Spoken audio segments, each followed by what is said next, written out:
Joshua's Choice, written by Samantha Price. Narrated by the author, Samantha Price. Chapter 1.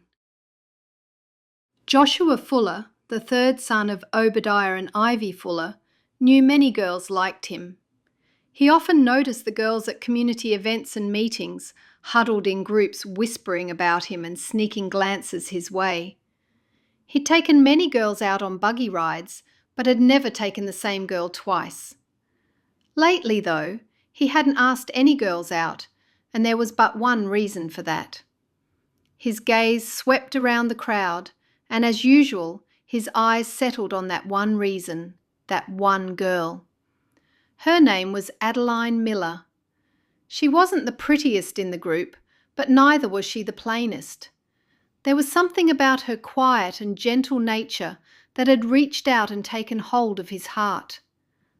A few minutes ago, she had become his new sister-in-law, since his older brother had just married Adeline's older sister, Lucy. His mother didn't like Adeline's family, but Levi had unknowingly paved the way for him to marry Adeline when he married Lucy. At 17 years of age, Adeline was a little young to be married, but if she agreed, and both sets of parents agreed too, there wouldn't be a problem. He looked over at Lucy and Levi chatting happily at the wedding breakfast table, and then saw the parents of the bride and groom at a nearby table. The fathers were talking comfortably and eating away at the delicious foods. The mothers looked a bit stiff, but they were chatting politely with one another. That was a positive sign, and better than them ignoring one another as they would have done at one time. They weren't friends, but maybe one day they could be. Shared gross children had a way of softening hard hearts. He looked back at Adeline, hoping no young men had noticed her. He smiled when he saw she was still surrounded by girls. He loved her name too, Adeline. He could imagine them walking in the woods, and her playfully running away and then hiding behind a tree, and he would whisper her name in the wind. Adeline, Adeline, where are you? Then, a few moments later, she would tap him on the shoulder and cause him to jump. A soft chuckle escaped Joshua's lips over his heart-warming daydreams. "What are you laughing at?" a deep male voice inquired. Joshua swung around to see his next-in-line younger brother, Jacob. "Nothing." "It must be something. A serious young man like you doesn't laugh at nothing." Joshua gave him a playful shove. "Get out of here. Who are you calling a serious young man?" Jacob grinned widely. "Well, that's what you are, aren't you?" "About as serious as you." Jacob looked over at the girls. "Maybe you were smiling at that group of people over there." "No," Joshua snapped. Jacob wasn't easily fooled. "Is that right?" Joshua frowned at him. Jacob continued to stare at the girls. "Let me guess. Which one of them takes your fancy?" "None of them do," Joshua said, hoping his brother wouldn't notice his treasured Adeline. "There's Mary Lou, but you wouldn't like her because she used to date Isaac, so she's out. You said before you'd never date her, I remember that. Then there are some girls who are too young for you. But wait, then there's Nella." "Cut it out and stop being rude." Nella had made no secret about liking Joshua, and Jacob would have known that. "Nella is quite attractive. I can see the two of you getting hitched. I reckon we'll be at Nella's folks in about 4 months, and you'll be pledging your lifelong love to her." Joshua shook his head. "You've got it wrong." "Have I?" His lips twitched. Then, let's see. What about Becky?" He looked over at Becky. She was often standing by herself and didn't have many friends. "Wrong again, although there's nothing wrong with Becky." "Who said there was anything wrong with her?" "Not me," Joshua said. "Me either. And it would be convenient since her brother and Timothy are best friends." "I've got a good idea," Joshua said. "What's that?" Jacob asked. "Why don't you go harass somebody else?" One side of Jacob's lips lifted into a crooked smile. "I've already done that, and now it's your turn." Joshua rolled his eyes and then shook his head. I can believe that. Joshua looked back at Lucy and Levi and then rubbed his neck. It seems funny that two of our bride are now married. There's nothing funny about it. You want to get married someday, don't you? Joshua asked Jacob. Maybe, and maybe not. Joshua stepped back in shock. That was not the answer he was expecting. Don't you want to have a family someday? Maybe, and maybe not, Jacob repeated smugly. Why do you have to joke all the time? Why can't you just give a straight answer? Because I don't know at this stage. Okay, I'll be serious. If you must know, I'm trying to find a woman who's the right fit for me. I can't think of anything worse than making the wrong choice and being stuck for 50 years with a shrew or someone who bores me to tears. And what if I like someone and that only lasts a few years and then turns sour? He shook his head. The whole idea of marriage scares me. Jacob stared at his older brother. There, is that serious enough for you? Joshua smiled, thinking his brother was joking again, but then he saw from his face that Jacob was serious. You're really scared? And you should be too. You can be attracted to a girl because she's pretty, but have you noticed how women, some of these women right here in the community, have doubled and tripled their size after only a year or two of marriage? That's probably only after they've had children. If a woman's given you a child, you can't complain about her figure. Anyway, you don't just marry a woman because of her looks. Joshua was trying to make Jacob see sense. He knew his brother was seen as handsome because he was popular with the girls, but he didn't have to be so vain about it. Jacob's problem might be that he seemed to be trying to find a woman who was as good-looking as he. Not only that, he seemed to require some guarantee she'd stay that way. And have you ever looked in the mirror lately? You're not exactly a prize yourself. Jacob gave him a shove.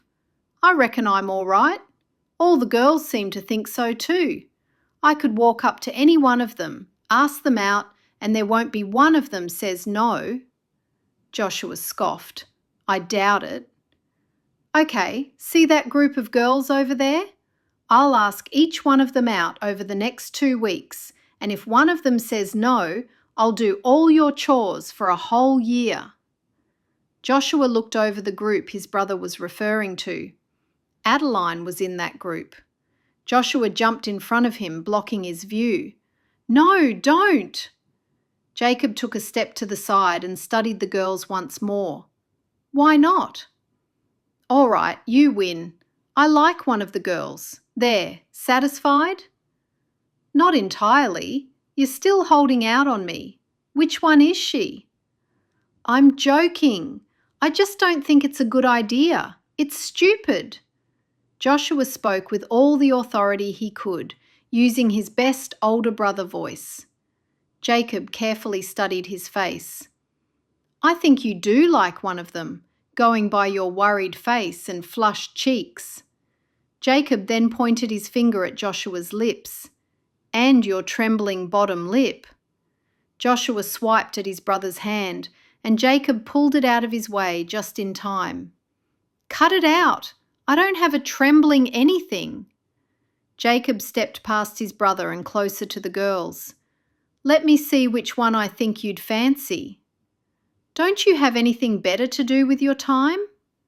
We're at a wedding. What else is there to do other than socialise? Jacob breathed in, fixed a smile on his face, and started walking toward the group of girls. Joshua quickly put his foot out and tripped him up. Jacob nearly fell over but managed to catch his footing. He narrowed his eyes at Joshua. What was that for? Joshua shook his head. I told you not to. Look, we settled this years ago. You're not the boss of me. I remember that day, and as I recall, we settled that I am the boss of you. Jacob huffed. Just give me her name and I'll strike her off my list. I won't compete with you. Whoever she is, you can have her." "Really?" "Yeah, there's none here that appeals to me enough to choose one, so I'm willing to keep away." "Thank you, Jacob." Jacob laughed. "You've got it bad." "It's Adeline, and if you so much as talk to her or tell anyone I like her, you'll live to regret it." Jacob raised his eyebrows. "Adeline? Lucy's younger sister, Adeline Miller?" "Yes, that's the one. There's only one Adeline." Jacob looked over at her, then turned back to Joshua and put a hand on his shoulder. "There's no need to rob the cradle. There's plenty of girls your own age to choose from." "She's 17. Jacob looked over at Adeline. "I reckon she's only 15 if she's a day." "I overheard Lucy telling someone she's 17. "What is it about her that has you so worked up?" What could Joshua say? He thought she was delightful. Every time she smiled, her eyes sparkled. When she giggled, it was like the sweet music of 1,000 angels singing. She walked, no, glided, with the grace of a swan moving along a still and tranquil lake. There was no way he could tell his brother any of that. "She appeals to me." "I figured that, but why?" Joshua looked over at Adeline once more. She was a sweet flower who stood out above all the others, but he wouldn't expect his arrogant and conceited brother to understand the subtleties of anything to do with love. Joshua hoped that Adeline might one day return those feelings, and he was yet to know how to approach her. That's why he was holding back and observing her from afar. He couldn't just ask her on a buggy ride because he'd risk her saying no. He had to get closer to her and hope she would fall in love with him.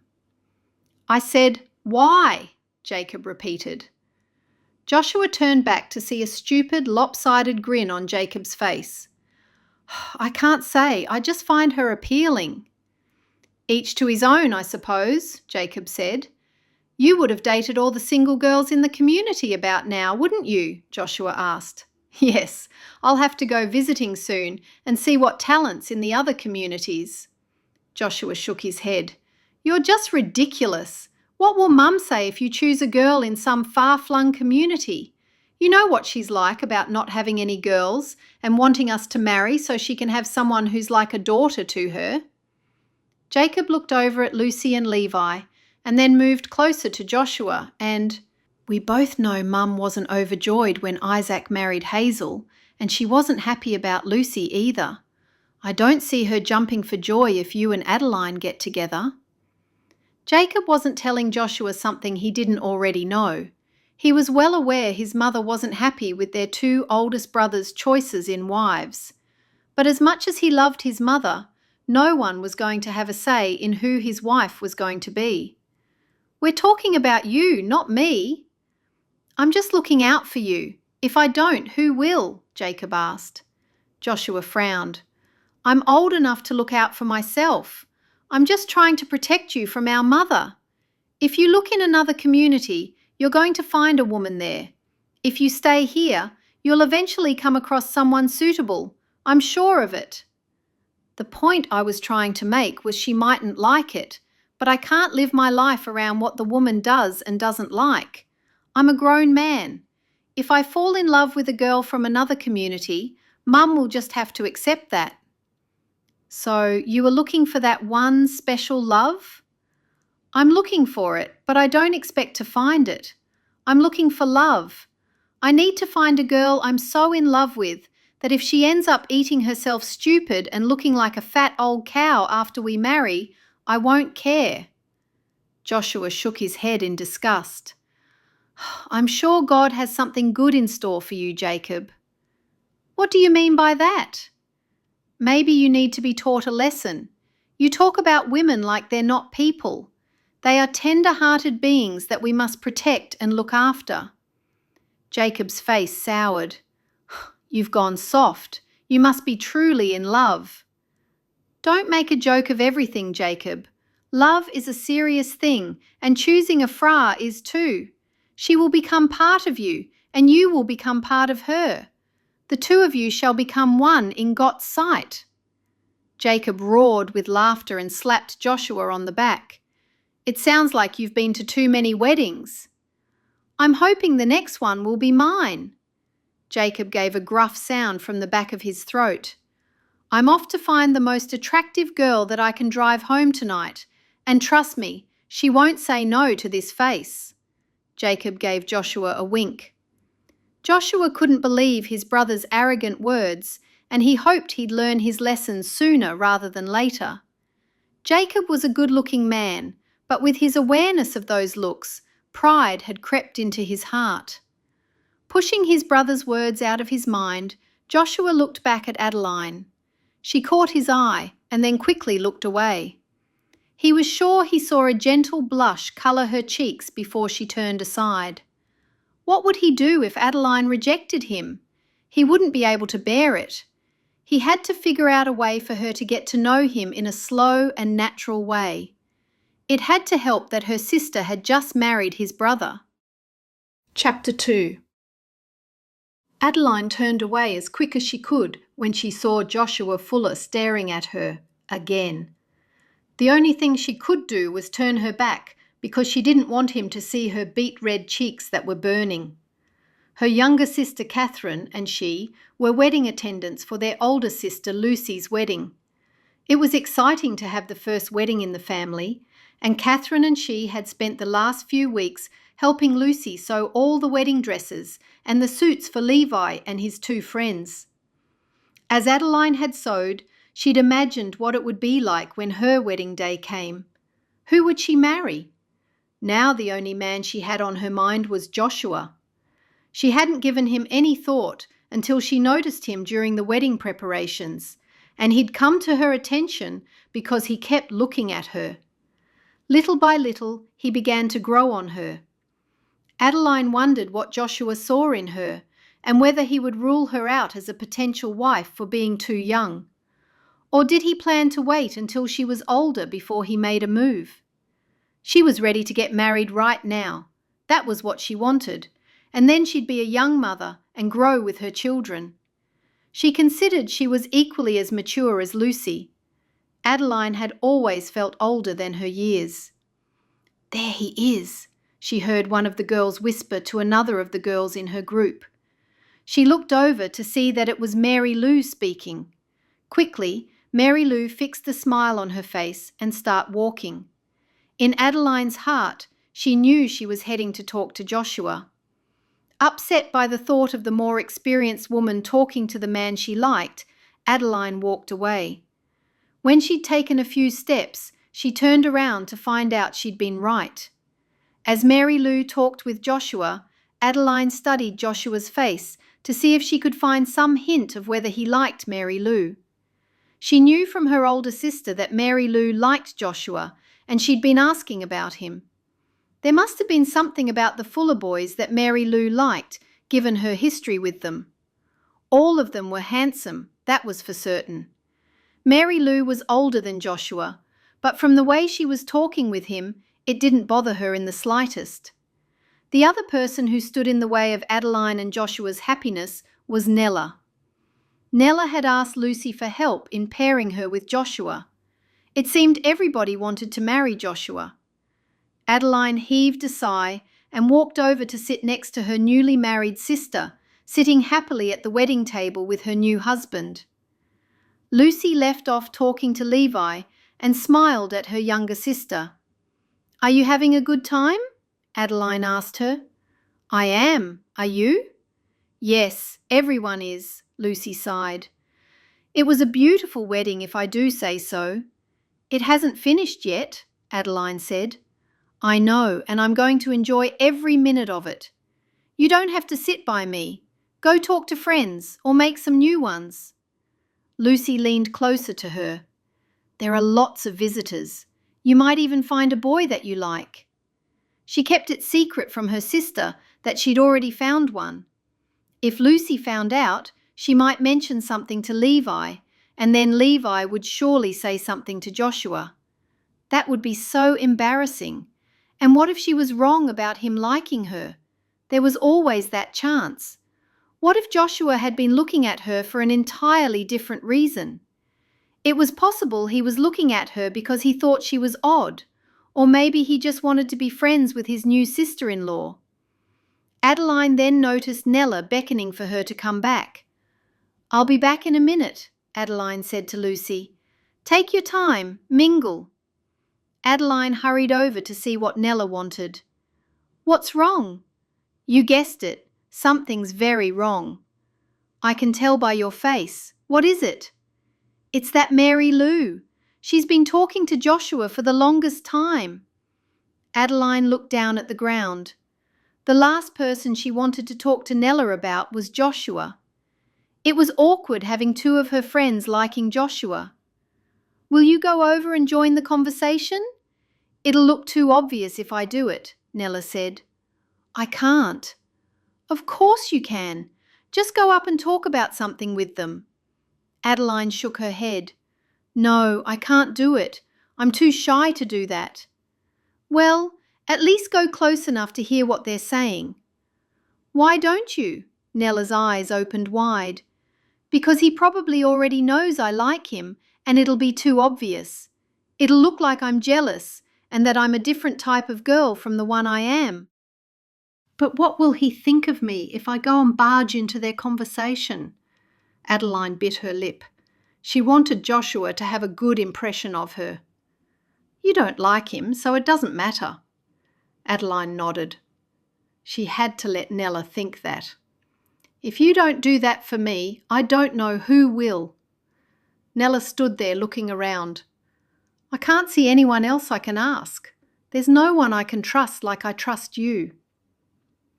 It was unfortunate that Nella kept saying things like that, not realising Adeline's feelings. It caused pangs of guilt to shoot through Adeline's body. "There's not much you can do if he likes Mary Lou. He'll just choose whoever he likes best." "No, that can't happen." Nella put a hand on her heart. "I couldn't take that. I simply will die if I don't marry him." "You surely can't mean that. He's just a man." "He might be just a man to you, but he's the only man to me, the only man I want to marry. I can't stop thinking about him, and I've felt this way for the longest time." "And you think he knows you like him?" "I think so. I've dropped enough hints around his friends and Bryder, so he'll be brave enough to ask me out." "Brave enough?" Nella nodded. "You've got a lot to learn before you start dating, Adeline. Men get nervous too. It's not just girls who get nervous." Nella was older than Adeline, as were most of Adeline's friends. "I didn't know. I didn't realise they got nervous as well." "I'll have to take you under my wing and teach you a few things, since Lucy will be busy setting up a new home and having babies. She'll have no time for you anymore." Adeline whipped her head around to look back over at Lucy. They had been so close, and now she felt like she was losing her sister, and she didn't like it. It was nice to have an older sister to learn from, and also a younger one to teach. Being the middle child, Adeline felt she had the best of both worlds. But now she'd only have Catherine to teach. "Thank you for your offer, Nella. I guess she will be too busy for me." "I'll be glad to teach you what I know." They both looked back at Mary Lou and Joshua, still talking. "I don't like it. They look like they're getting along far too well." "I don't see that there's anything we can do about it." Adeline bit her lip. "I do. I'm going to grab a plate of food and carry it around. I'll offer them something." Nella pulled on Adeline's sleeve. "You do it too, so it won't look odd that I'm the only one." "I told you I don't want to go near them or anywhere near them." "No, you won't have to. I'll do this side of the crowd and you do the other." Adeline gave in. "Okay, I can do that. Let's go." While Joshua was passing the time talking to Mary Lou, he managed to keep an eye on Adeline. He saw her taking a platter of food around to people. That was just the sweetest, kindest thing that he'd seen anyone do at a wedding. It confirmed to him that she was the right woman for him. He must have been staring at her for too long, because Mary Lou had noticed that something else had taken his attention. "What is it?" She looked to where he'd been gazing. "Nothing," he answered. "If you're hungry, I can get you something." "I've had quite enough, thank you." "Anyway, why don't you and I do something sometime?" Mary Lou startled him with her boldness. "I'd consider it, but I've got quite a bit going on these next few weeks. My calendar is jammed, and things will be worse with Levi away for the next week or so." "Me too," she giggled. "I'm busy too. I didn't mean now. I meant when Lucy and Levi come back from their visiting." "We'll see," he said, feeling it would be too cruel to give an outright no. When he saw Mary Lou's disappointed face, he felt sorry for her. She had very nearly become his sister-in-law, so she was more than just a friend. "When they come back, a few of us could do something together as a group." Her face lit up. "You mean it?" "Why not?" "I can hardly wait. What will we do?" He shrugged his shoulders. "I've got no idea. Why don't we wait until Levi comes back, and I'll arrange something then." She looked so pleased and excited, he was tempted to point out that it wasn't a date, but again, he didn't want to be cruel. Going on a group outing was just that, a group outing. "I'll ask some of the others when the time comes." "Okay." They were interrupted by Nella offering them chocolate shoe-fly pies. He took a shoe-fly pie off the plate. "Thank you, Nella." She flashed him a smile and then said to Mary Lou, "Would you like one too?" "No, thank you. I'm watching my figure." She fluttered her eyelashes and looked at Joshua from underneath them. "I never have to worry about mine," Nella said. "I eat as much as I want and never gain weight." Not to be outdone, Mary Lou replied, "Many people are like that when they're young, and it catches up with them when they're older." Nella pouted at Mary Lou. "When it comes to good food and shoe-fly pies, I'm afraid I don't give a thought to my figure," Joshua said, which made the two girls go into fits of giggles. While they were twittering, he looked around for Adeline and saw her offering food to a group of young men. He didn't like it. He had to be quick and put together a plan to win her heart and her hand. "What were the two of you talking about before I came up?" Nella asked. "Joshua was talking about something we're going to do together later." When Nella looked shocked, Joshua didn't want it to get around that he was going on a date with Mary Lou, because that's how Mary Lou had made it sound. "Yes, we're going on a group outing with some other people, and you're very welcome to join us. I suggested to Mary Lou that when Lucy and Levi come back from visiting, we'd go out and do something together as a group." "All the young people?" Nella asked. Joshua nodded. "Yes." "I'd love to." "Good." Joshua felt sorry for Nella when he saw Mary Lou glaring at her. She wasn't happy at all. "If you two would excuse me, that shoe-fly pie has made me hungry for some cheesecake." He hurried away, leaving the two girls glaring at each other. Chapter 3. "Mind if I have one?" Adeline turned around and looked up into the face of Joshua Fuller. It was the first time she'd seen him so close. Her heart leaped as though she was seeing him for the first time. His eyes were a dark green hazel, almost brown, and his skin was tanned yet smooth and creamy. She knew his skin would be soft to the touch. His lips offered a gentle smile that widened the longer she took to answer his question. "Oh, one of these?" She lifted up the plate of mini cheesecakes.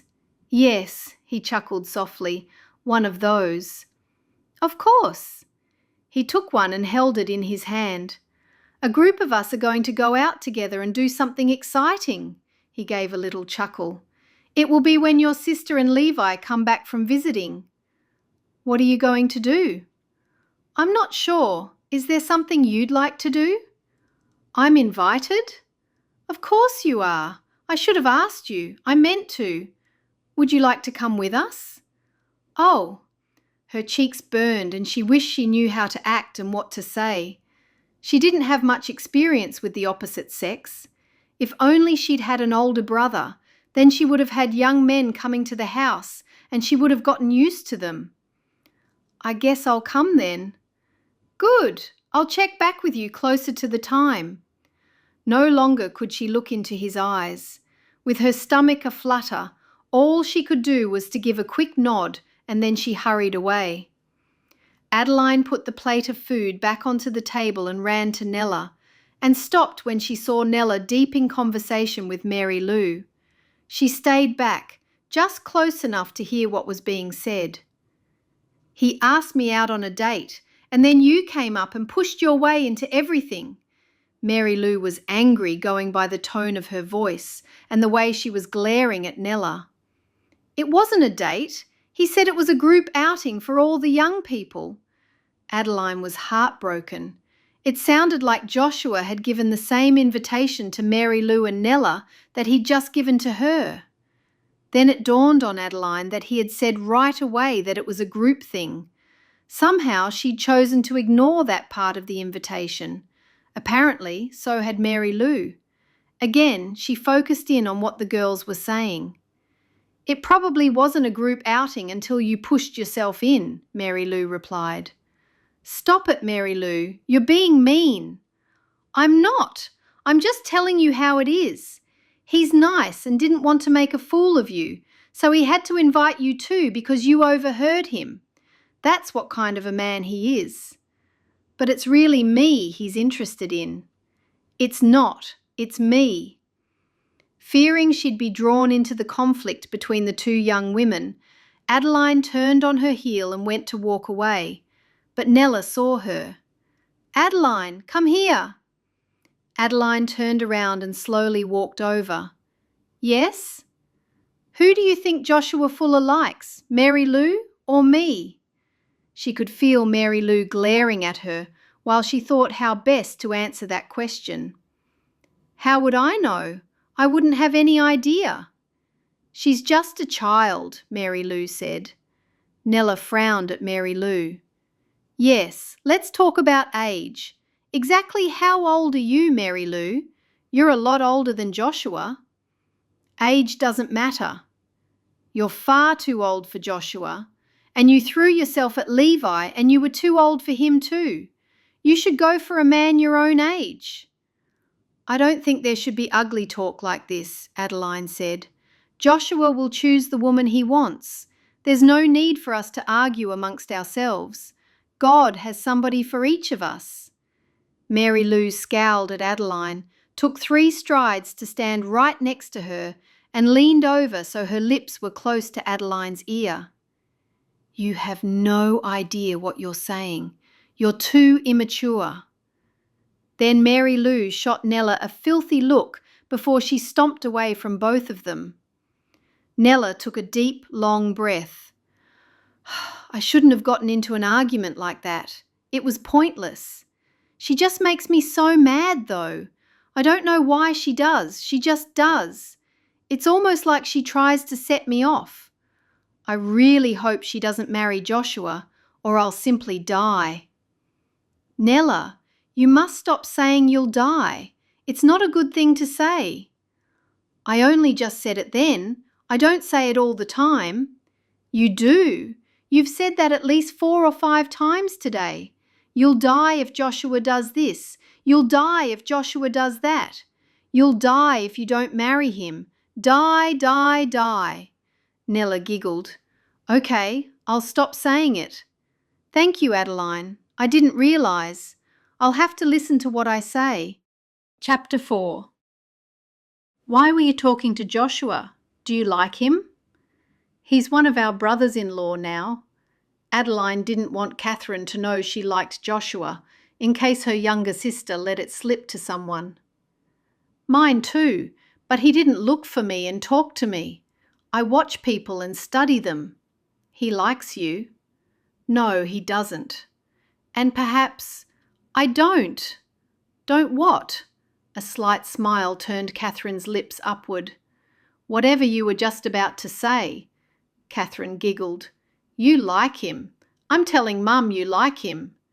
It was no use. Her sister knew her too well. If you tell Mum anything, I'll tell her how you broke her wedding clock. Catherine's eyes opened wide. It was a secret they'd both held for many years. You wouldn't. I would. I'm right anyway about your liking Joshua Fuller. That's kind of weird with him being your brother-in-law, Catherine said smugly. I don't want to talk about it. If you like him, you should tell me because Nella likes him too. Nella's your friend, Adeline said. It was Catherine who had first become good friends with Nella despite their age difference. And yours. All right, I like him. So do you see my problem? If it's God's will that something happens between us, then something will. I don't believe in chasing a man. If he likes me, things will happen in their own time. Adeline hoped she'd said enough to keep Catherine quiet. Catherine looked in Joshua's direction. It's okay. I won't tell anyone anything. Good, thank you. She fixed her eyes back onto Adeline. Just don't tell Mum about the clock. She'll be so upset. Okay, I won't. When the bell rang for lunch at his father's large joinery company, Joshua stopped work. He and his 6 brothers, his father and his sister-in-law Hazel all worked in the company. Levi had moved on to take over the quoting for jobs along with the eldest brother, Isaac, but Joshua was happier to stay in the shop, working directly with the wood. Joshua wasn't good at talking to people and making sales like his older brothers, but he loved everything about wood, the grain, the smell of a freshly sawn piece of timber, and the way a raw piece could be fashioned into something beautiful yet usable. Each piece of timber had its own peculiarities, much like every person has their own personality.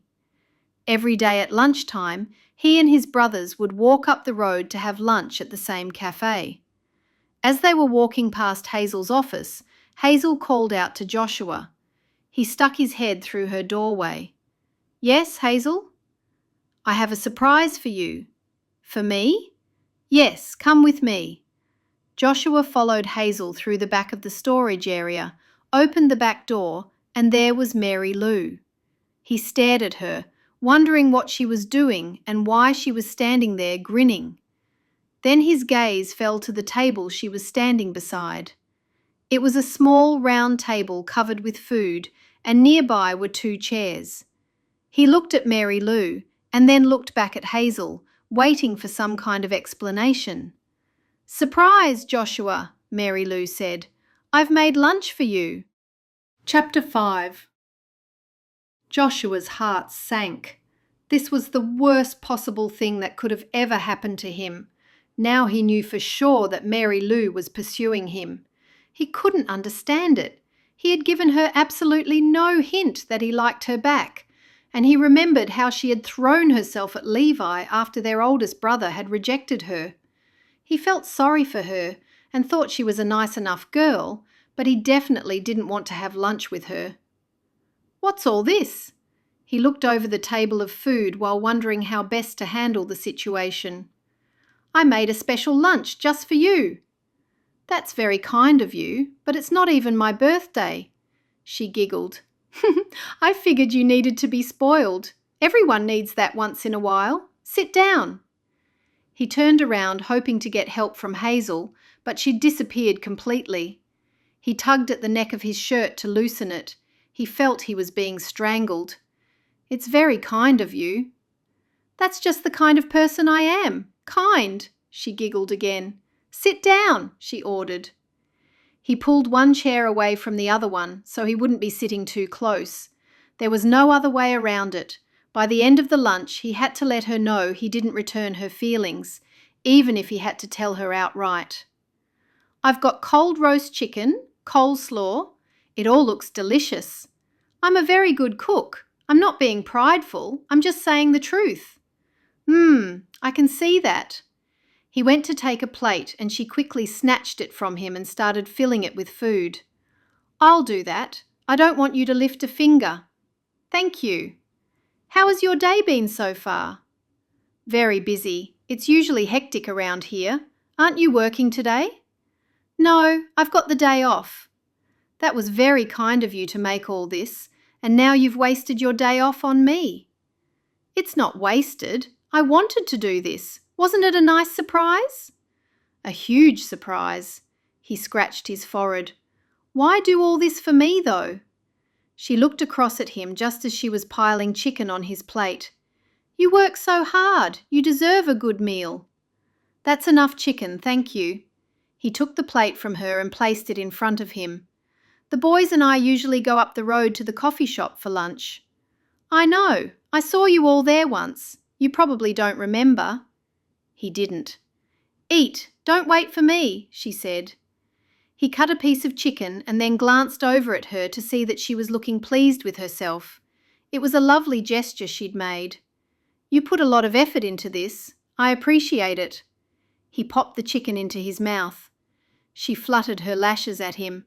"You're worth it." He nearly choked as he swallowed. "Have some water." She passed him a glass. "Or maybe I should have got wine." "Definitely not wine. Not while I'm working." "Ah, yes, that's right. But since you work for your father, maybe you could take the rest of the day off so we can do something." He shook his head.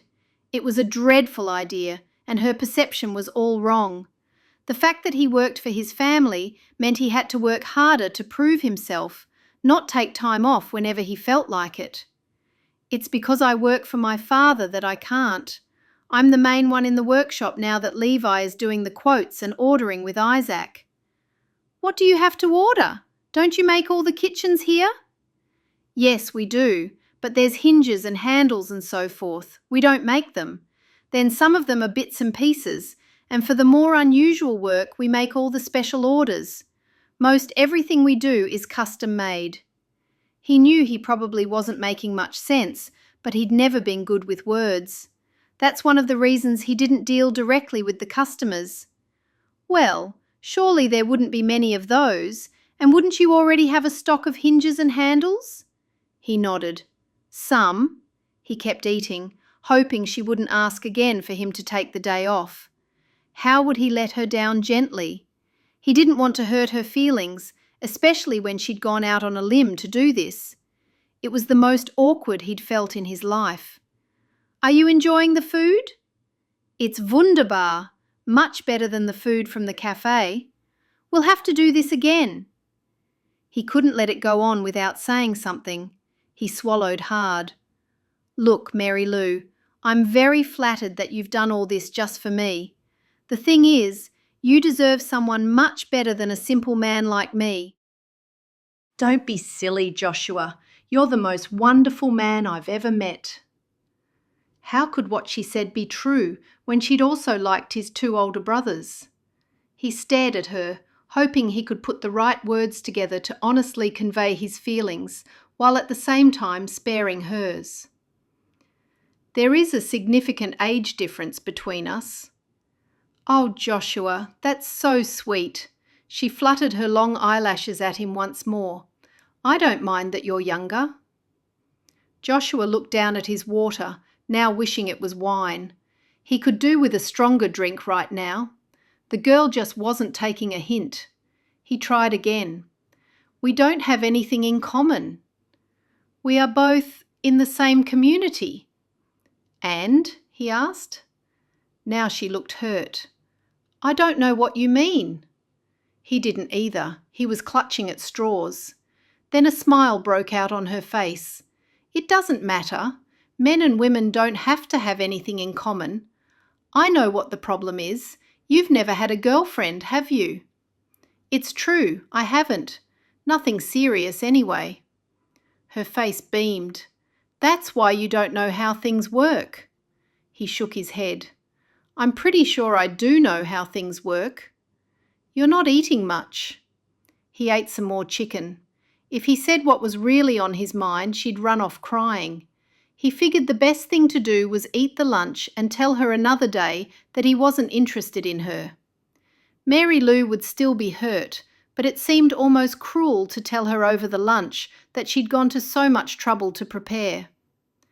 When he finished eating, he said, "Well, thank you for a lovely meal, Mary Lou. You didn't need to go to this much trouble, but I appreciate it. I enjoyed doing it for you, and perhaps we can... Like I said before at Levi's wedding, I'm really busy the next few weeks." She pouted. "I know. That's why I made this lunch. You had time to have lunch, didn't you?" He nodded. "Well, I'm glad you enjoyed it." "I did, and now I must get back to work. Can I help you take everything back to your buggy?" He knew she'd brought the table and the chairs as well.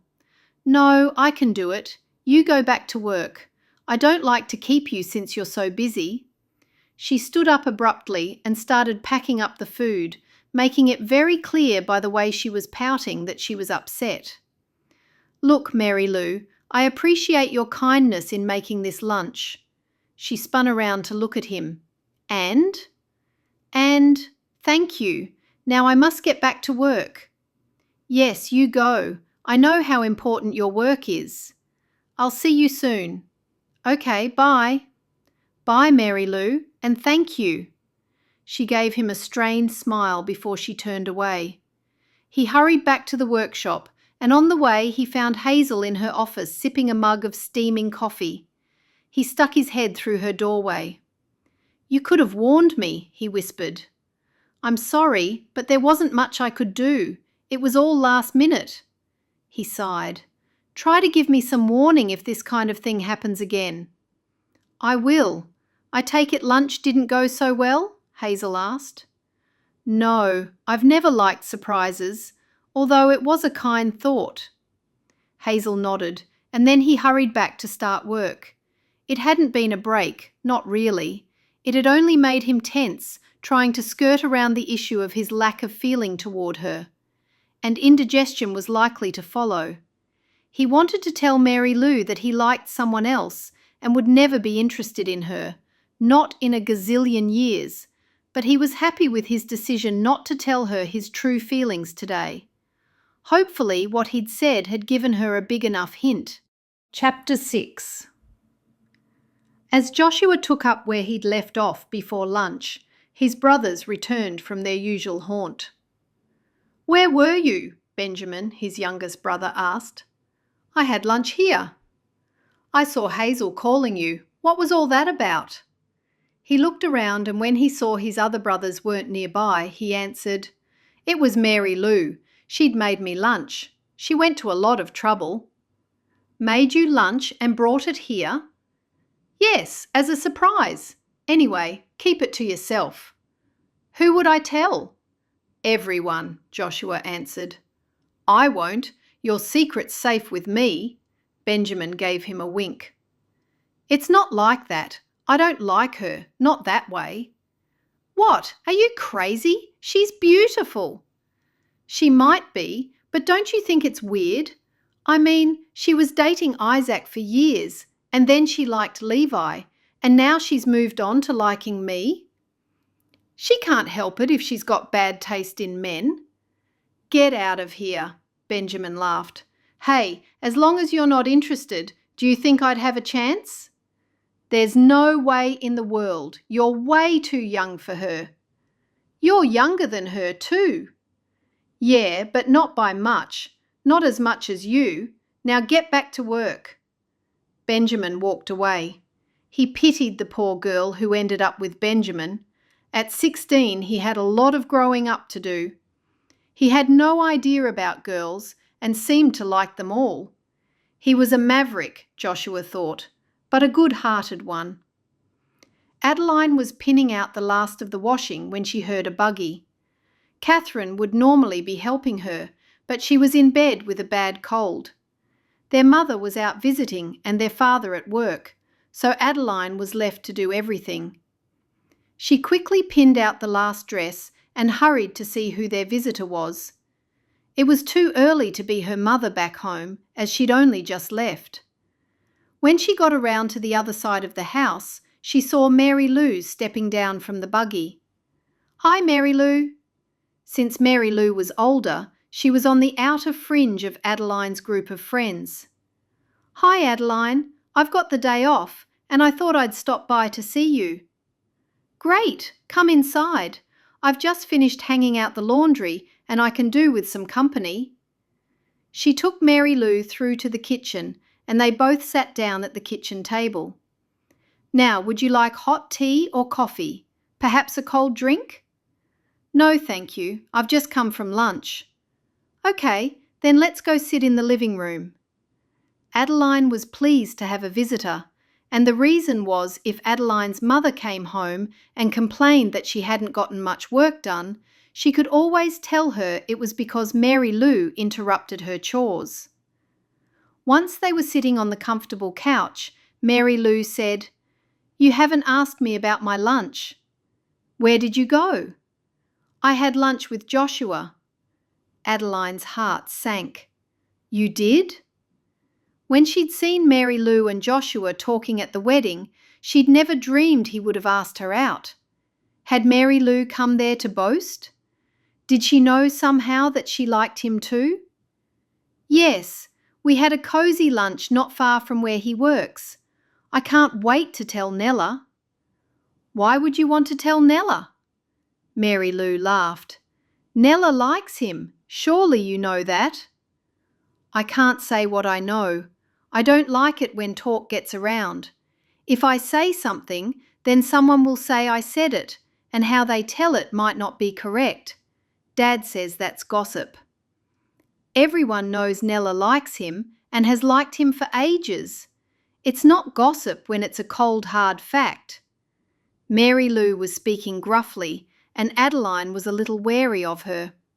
She got the feeling that no one ever disagreed with Mary Lou without backlash. "When did he ask you out for lunch? Was it at the wedding?" Mary Lou's gaze travelled to the ceiling. "I can't remember. Oh, you've got cobwebs." Adeline gasped. She hated cobwebs. That meant spiders. "Where?" Mary Lou pointed to the corner of the room above the back door. Pleased that she couldn't see any spiders in the web, Adeline said, "I'll get it down later." She looked back at Mary Lou. "I'm glad you had a nice lunch." "Are you?" Mary Lou tipped her head back and her eyes glistened. A shiver went down Adeline's spine. "Of course I am." "I suppose you'd rather Nella be his girlfriend than me?" Adeline felt a pain shoot through her heart. She was calling herself his girlfriend. Could it be true? All she wanted to do was throw herself on her bed and cry. "It doesn't matter to me." "Really?" "Joshua should have whoever he chooses." "And who do you think Joshua's choice should be?" Mary Lou leaned forward and jutted out her chin. A weird sensation flooded through Adeline's body as an urge to slap Mary Lou's face came over her. She'd never hit anyone in her life before, not even her little sister when she'd been excruciatingly annoying. Adeline coughed hard in an effort to rid herself of the urge. "It's up to him. No one can speak for him. He needs to follow his heart." You're very similar to Lucy. You even talk the same." "Well, she is my sister. So are you his girlfriend now?" "I'm not far off it." Relief washed over Adeline. She was pleased that he hadn't chosen a girlfriend yet, but at the same time, she didn't want to be in some kind of three-way race with Mary Lou and Nella. Catherine appeared at the bottom of the stairs in her nightgown, clutching a well-loved rag doll. "Hello, Mary Lou." Mary Lou turned around and looked at her. "Catherine, are you only just waking at this time of day?"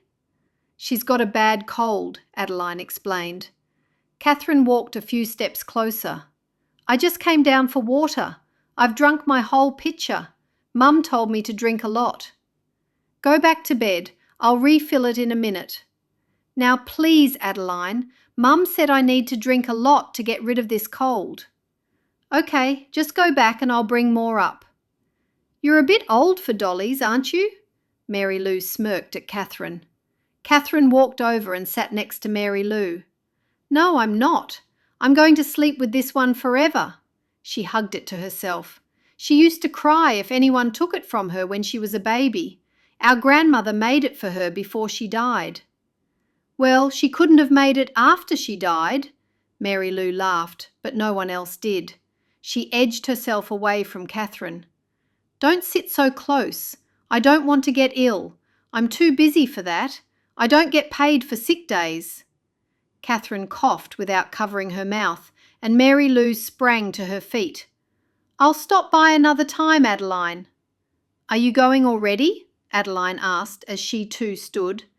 Yes, it's my day off and I've got a lot to do. The day's nearly gone already. Adeline walked Mary Lou to the door and then leaned her body against the side of the door frame as she watched Mary Lou's horse and buggy head down the driveway. What did she want? Catherine asked when Adeline finally closed the door. She told me she had lunch with Joshua. I think that's what she came here to tell me. Catherine gasped. I thought I heard her say Joshua's name. That's not good. What are you going to do? I don't know. She implied she was his girlfriend, but when I asked her further questions, she said she was not far off being his girlfriend. That means she's not at all, and she's probably making the whole thing up. Do you think she made it up about having lunch with him? She probably had lunch with him and lots of other people, and she exaggerated the whole thing. I'll get you water. Adeline walked toward the kitchen. No need, I've got plenty. She swung around and stared at her younger sister. You told me you'd run out. I was helping you get rid of her. Catherine sneezed. That wasn't necessary. I can handle her. I'm not sure about that. Catherine wiped her nose on her sleeve. Yuck! Don't do that. I don't have any more handkerchiefs. Just go back to bed and I'll bring you some of Dat's. Do you want me to heat you up some soup? Yes, please, and I'd like some thick bread with loads of butter. You can't be too sick if you're that hungry. Catherine started up the stairs and called out behind her. Feed a cold and starve a fever. That's what they say. Her sister's words went in one ear and out the other.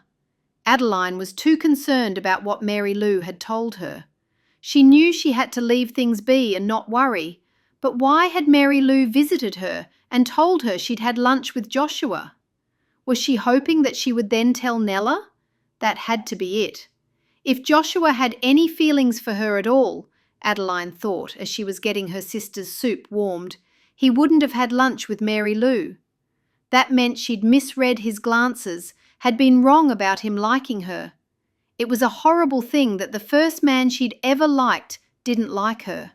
She sat down at the kitchen table while a single tear trickled down her cheek. Chapter 7. Hours later, Adeline made the decision to visit Nella. She'd fed Catherine hot soup, brought in the washing that was already dry thanks to a westerly breeze, and had chopped all the vegetables in preparation for the evening meal.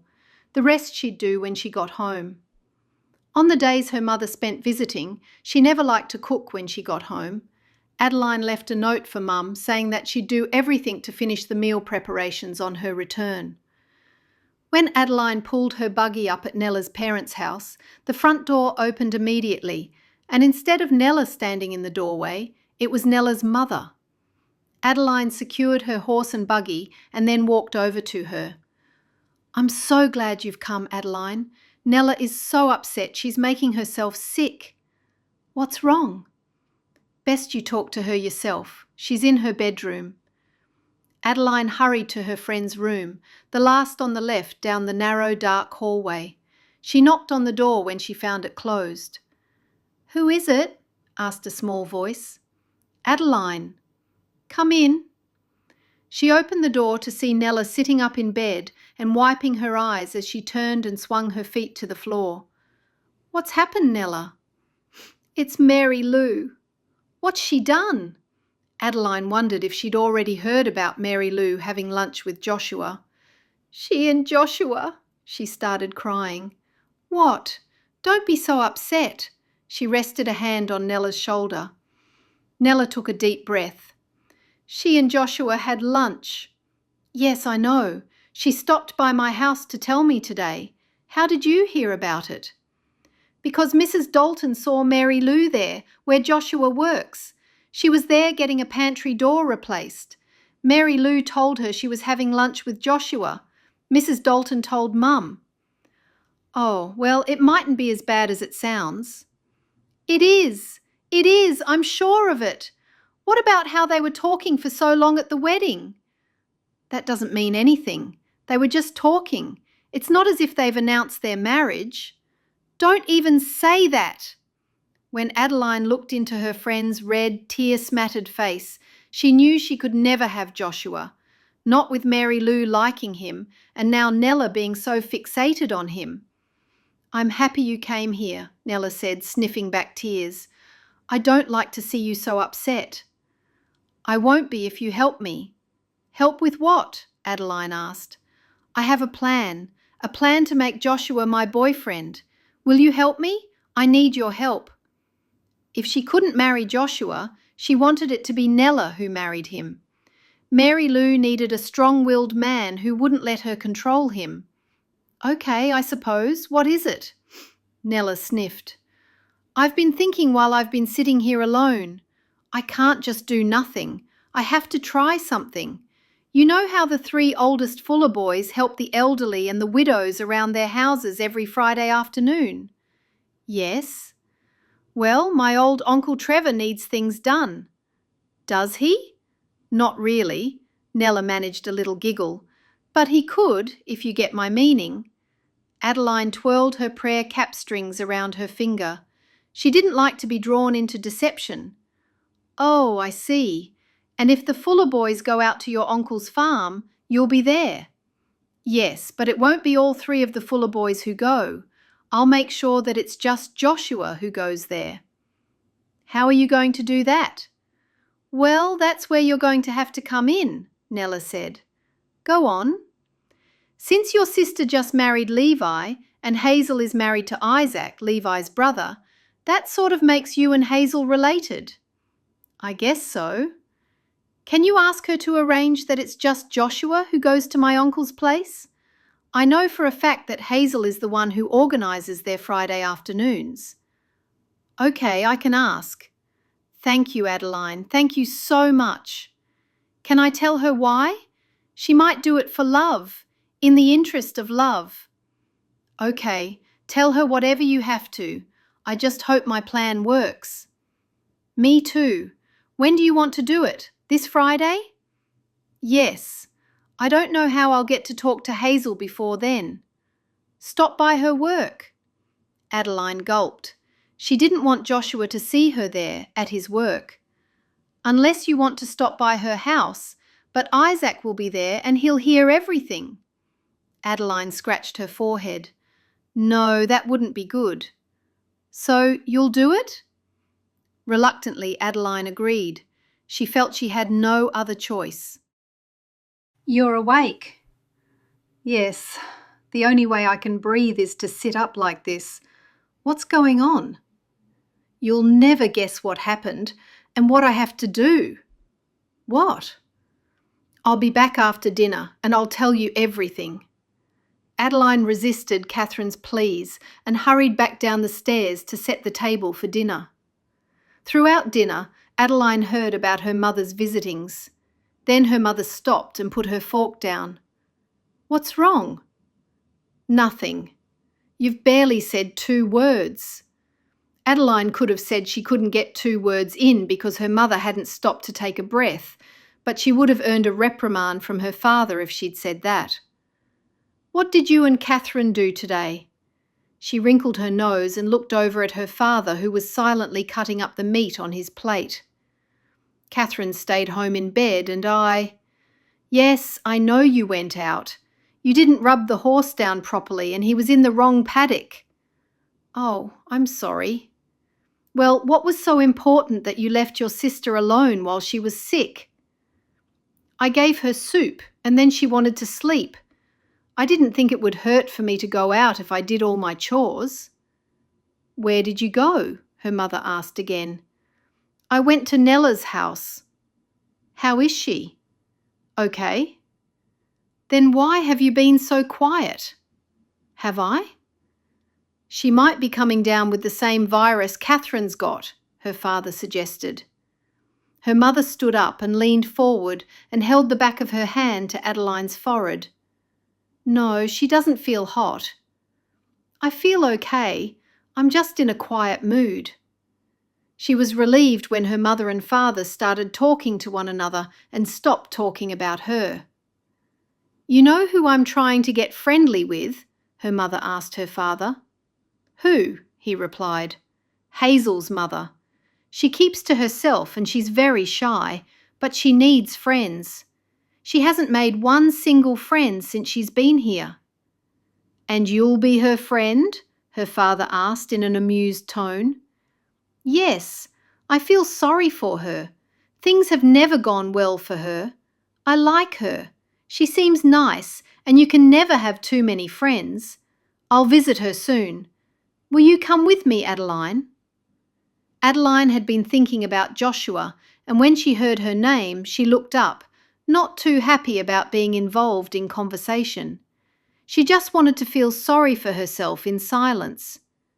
Sure, I'll visit her with you. Good. I've heard she's a little depressed, and there's nothing like a young person to lift someone's spirits. She leaned forward toward Adeline. You'll have to get out of this mood. We can't visit her while you're like this. I'll be fine. I'm just a little tired today. I think we should visit her this coming Saturday afternoon. Yes, Mum. Chapter 8. Joshua felt awful about the dreadful lunch he'd had with Mary Lou. Well, a good lunch, but with a dreadful companion. He hadn't believed his eyes when he'd seen her there with that table full of food. Hazel had assured him she'd had nothing to do with it, and she'd been caught up in the whole thing at the last minute. He sat down at the dinner table with his 4 younger brothers. Now that he was the eldest son living at home, he knew he had to set a good example for the others. Adeline waited until lunchtime the next day before she went to the fuller's factory. She hoped Hazel was having her lunch there.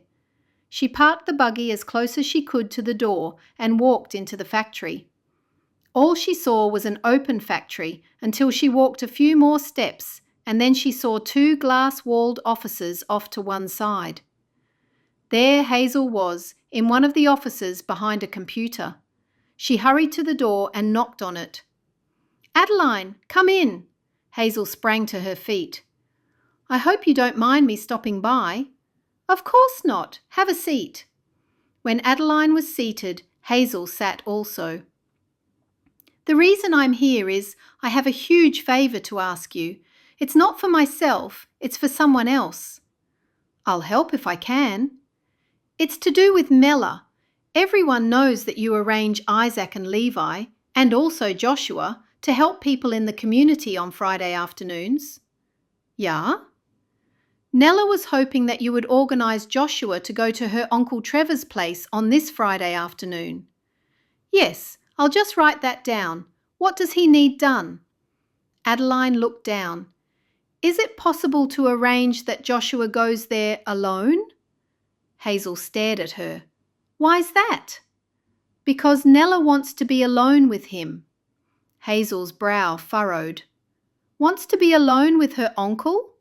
No, she wants to be alone with Joshua, if you get my meaning. Ah, I see. Do you think you'd be up to doing that? Only if her Uncle Trevor needs something done. Otherwise, I'm just sending my brother-in-law on a blind date. Adeline nodded. Yes, I'm sure there's something that needs to be done there, and then Nella would just happen to show up. I don't like asking, but... It's okay, I can do that.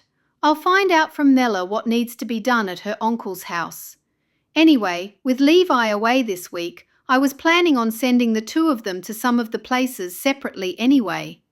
Were you? Hazel nodded. Thank you so much, Hazel. I was hoping you would do it. I didn't like asking. I feel a bit awkward about the whole thing. It's okay. Don't let it bother you. Then she said, "I packed more than enough lunch for just myself today, if you'd like to stay and share it with me." "Thank you, but I need to get back home, and I didn't want any of the Fuller boys to see me here." "I understand. Why don't you stop by the house and visit me sometime?" "I'd like that. Do you work every day?" "Yes, I work the usual 5 days and sometimes a Saturday morning."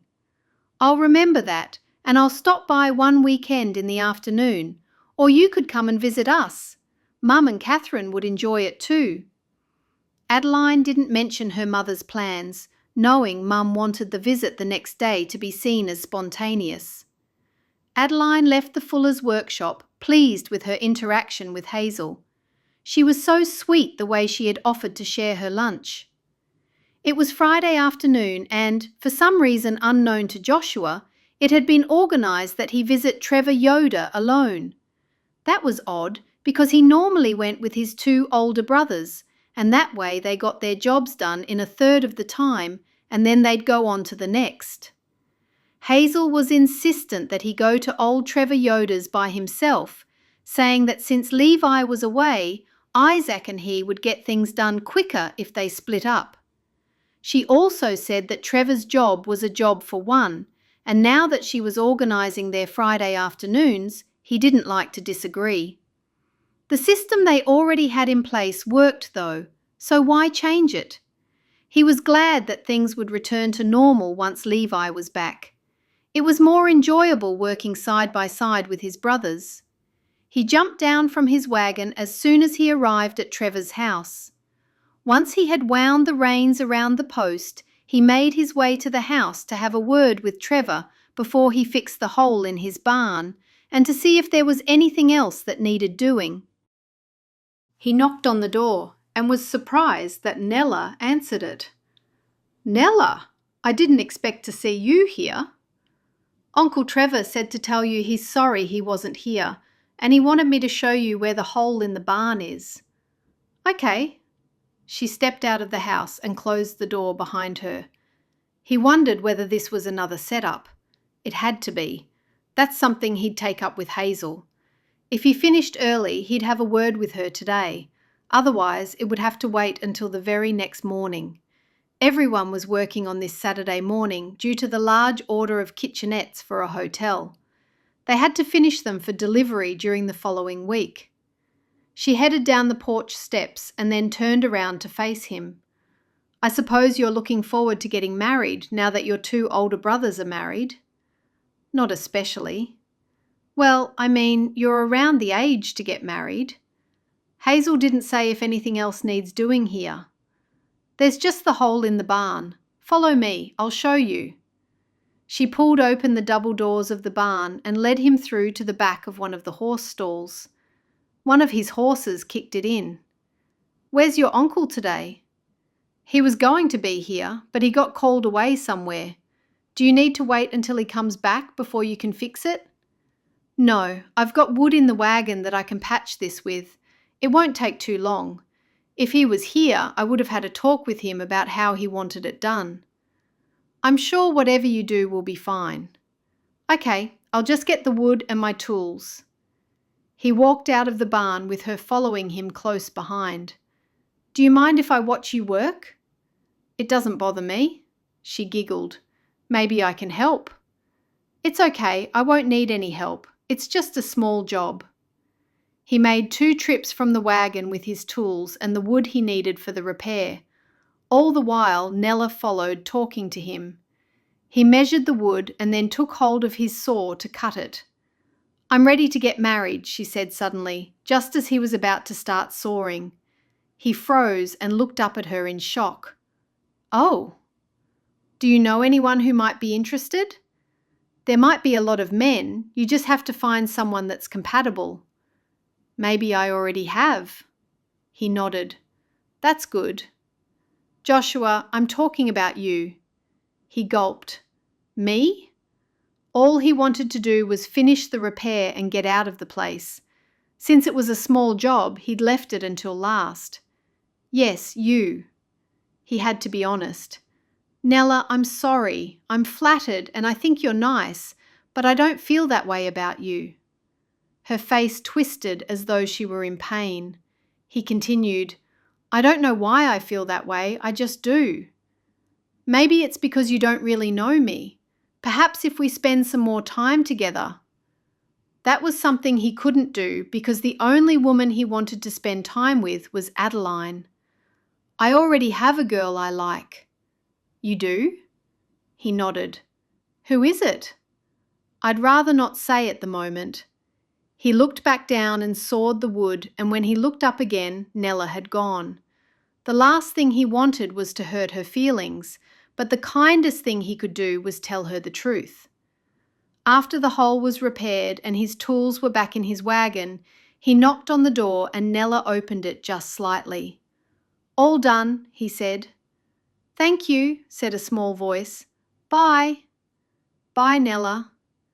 Instead of going home, Joshua hurried back to work. It was just before 5, so Hazel would still be there. The best thing was to nip this in the bud before it blew out of proportion. He didn't want talk to get around about him and Nella, or him and Mary Lou. This was the second time Hazel had caused him to get into hot water. He found Hazel sitting in her office tapping away at a calculator. She looked up at him, surprised to see him back there so late on a Friday afternoon. "Hazel, why did you put me on the roster to go to Trevor Yoder's?"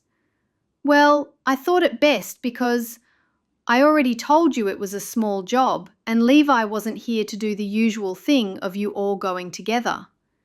He could tell by the way she looked away from him that there was more to it. She was embarrassed by something and she was clearly keeping something from him. "Come on, Hazel, you can tell me the rest.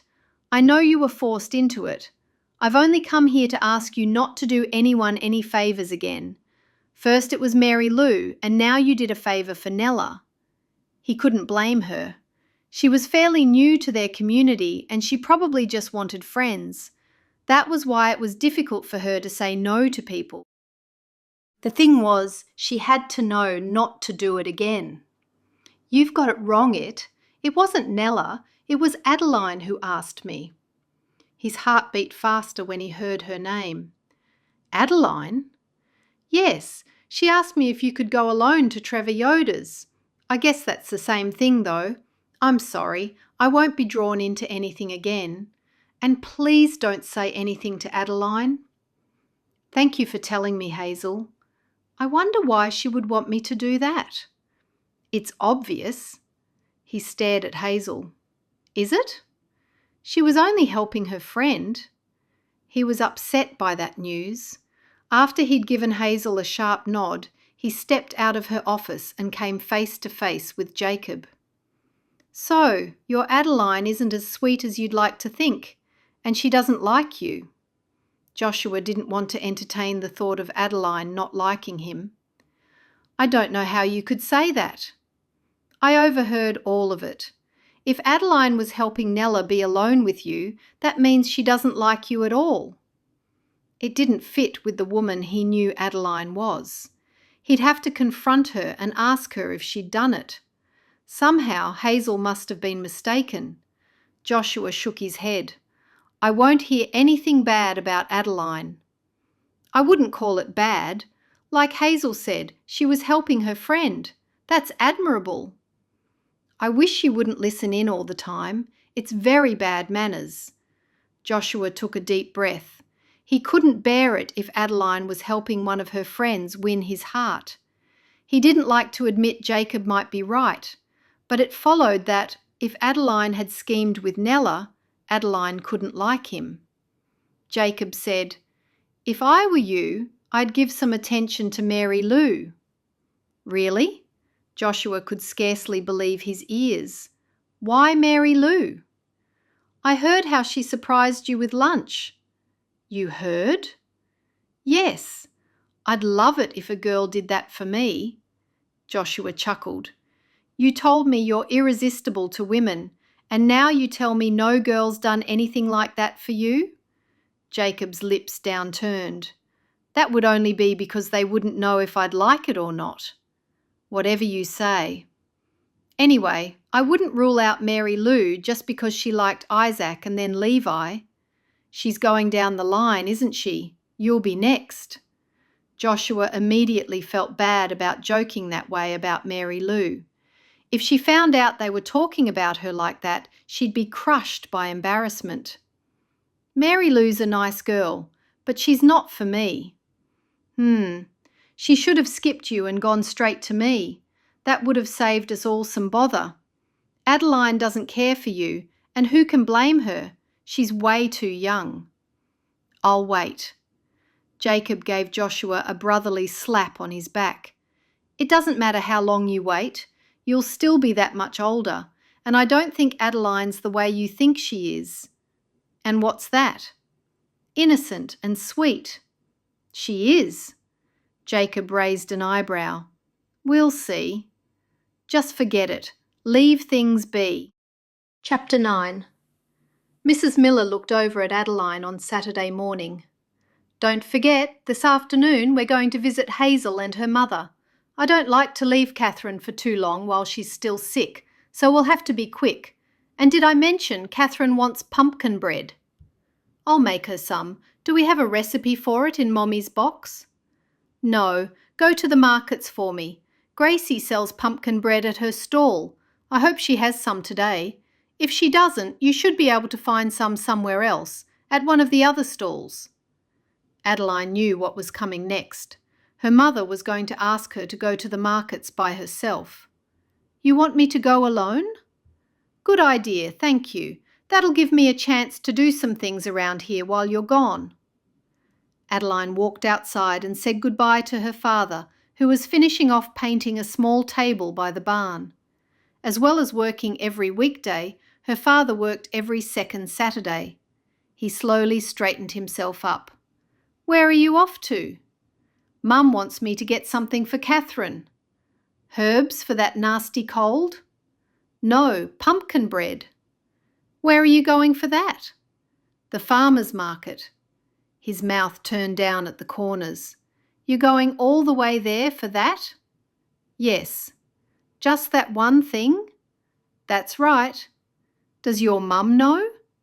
She's the one who's sending me. He shook his head. Is Catherine any better? About the same.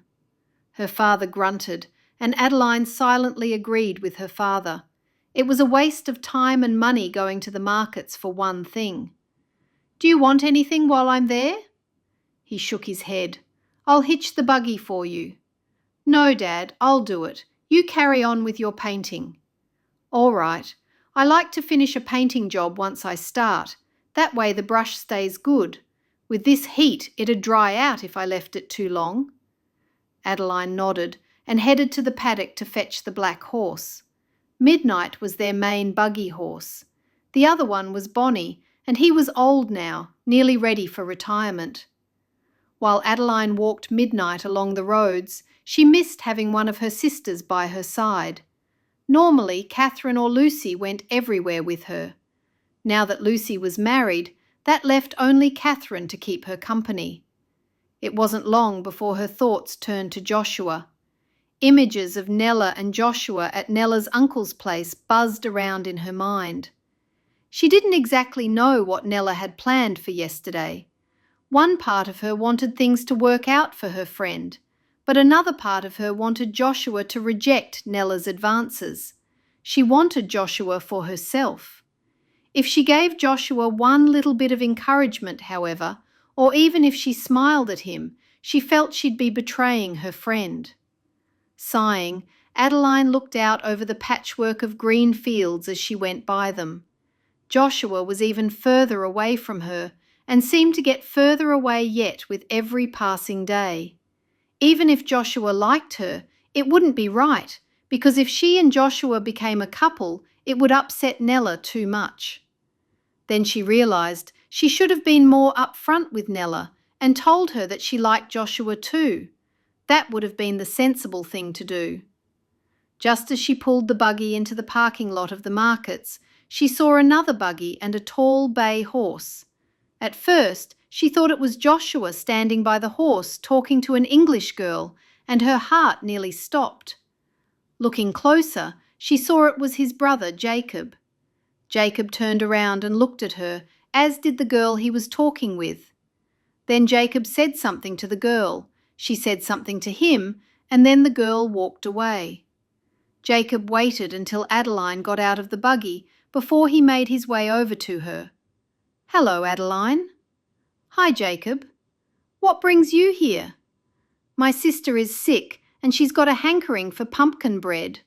He chuckled. "Wait, Lucy's sick?" "No, it's Catherine. I don't think Lucy's back until tomorrow or maybe the next day." "Yes, that's right.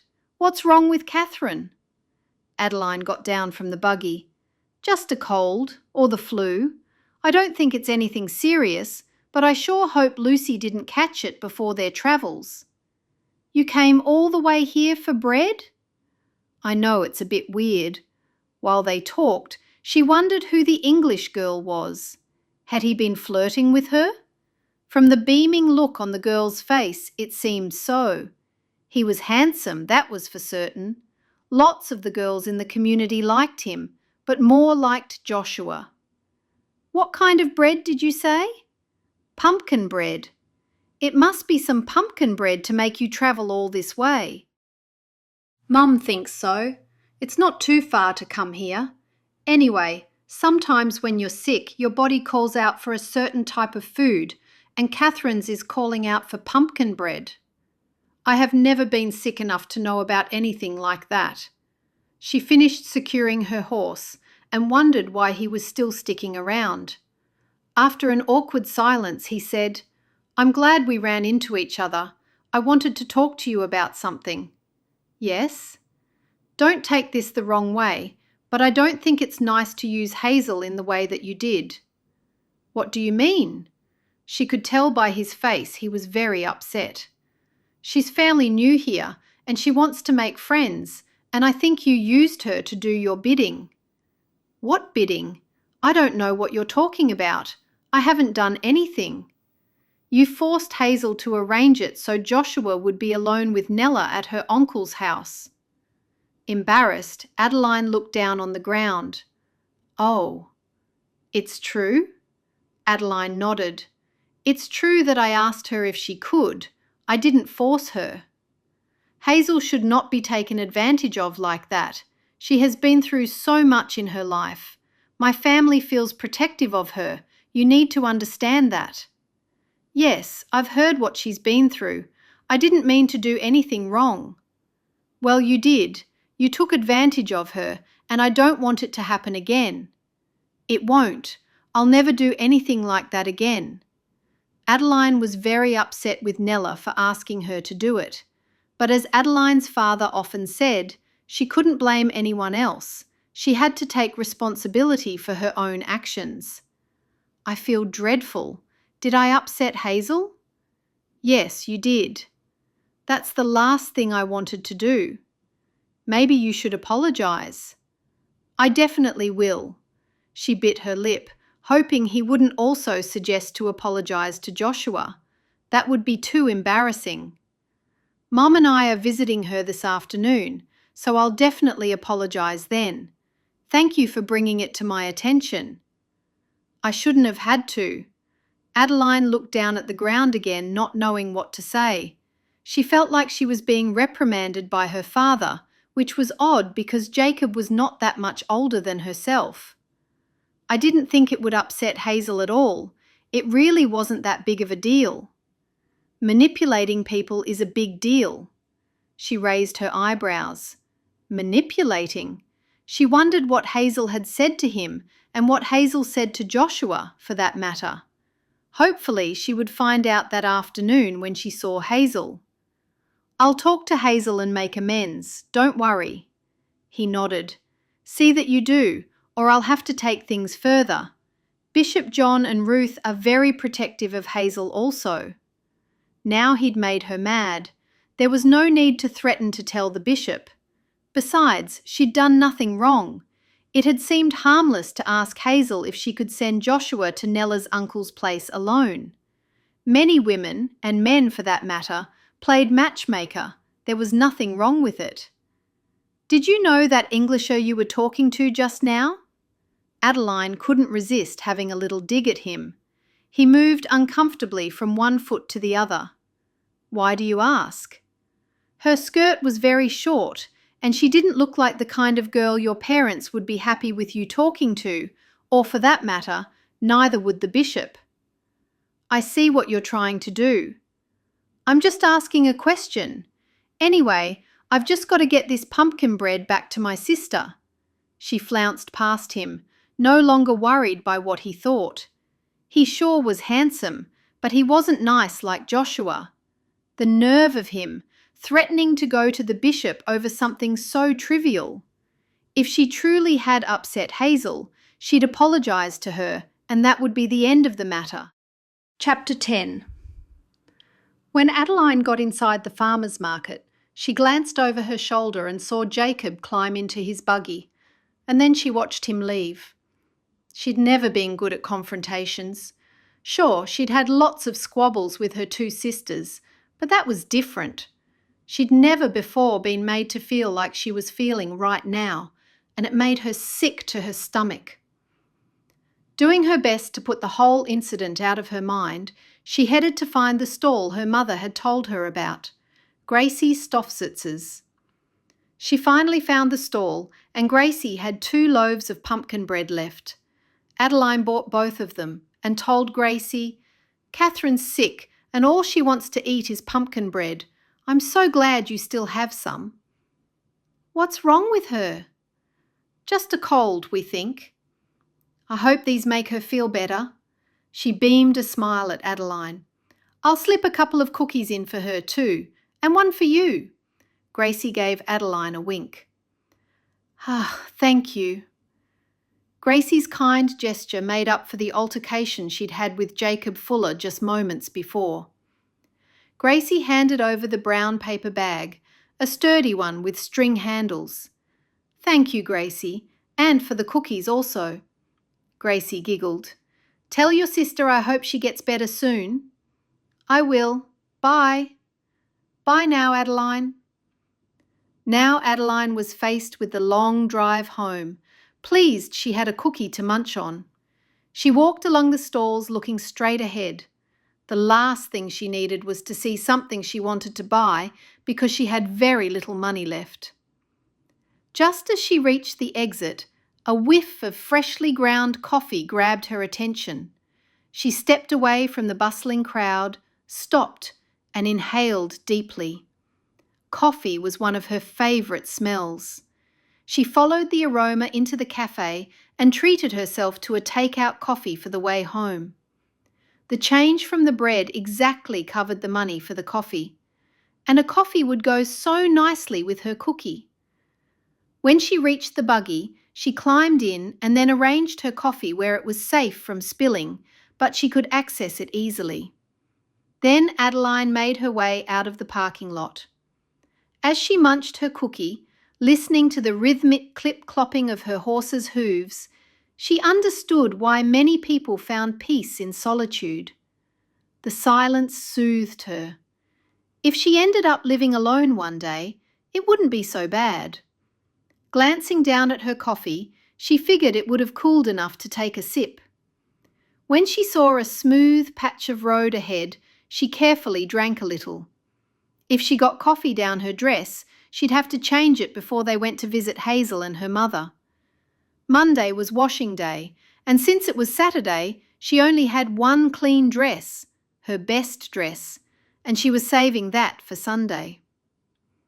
When she arrived home, she was pleased that she didn't need to unhitch the buggy. They'd use it again when they went to Hazel's. Adeline drained the rest of the coffee and placed the cardboard cup in the trash can by the barn, and then she carried the bag with the pumpkin bread and Catherine's cookies into the house. She opened the door and saw Catherine lying on the couch wrapped in a blanket. "How do you feel?" "Okay, a little better today. Did you get my bread?" "Yes," she held up the bag, "and Gracie put 2 cookies in for you."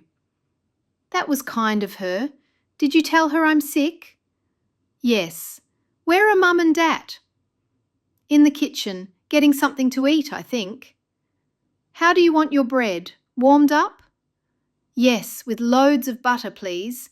And could you make me a hot tea? I'll have the cookies now, thank you. Adeline gave her the bag with the cookies and then headed to the kitchen, foregoing the lecture to her sister about eating so much butter. She was sure it wasn't good, but whatever she said to her sister went in one ear and out the other. "There you are," her mother said when she walked into the kitchen. Her father and mother were both sitting at the kitchen table eating soup. "I thought we'd have lunch and then we'd leave." "Okay, I'll heat up some of the bread for Catherine." "While it's heating, you can eat your soup." Adeline cut some pumpkin bread and placed it under the griller and then ladled herself some soup. She ate it quickly so she could tell Catherine about what had happened with Jacob Fuller and what he'd said to her. She had to tell someone, and she couldn't tell her parents because they'd find out about Nella and her and Mary Lou all liking Joshua. That would be a mess. She sat there listening to her parents talk about what her father needed to do around the house, odd jobs and repairs and such. When Adeline had finished the small bowl of soup she'd served herself, she jumped up to take Catherine her warmed bread. Firstly, she spread it with lashings of butter, and then she remembered the hot tea Catherine had requested. Hoping her sister wouldn't remember about the tea, she took the bread to her. "Here you are." "Thank you, this looks good." She sat down beside Catherine, looked back to make sure her parents were still in the kitchen, and then whispered, "You'll never guess what happened today." "What?" Catherine munched into her hot buttered bread. "I ran into Jacob Fuller at the markets, and he told me off for involving Hazel in getting Joshua to Nella's uncle's." "What's it got to do with him?" "He said Hazel was upset or something."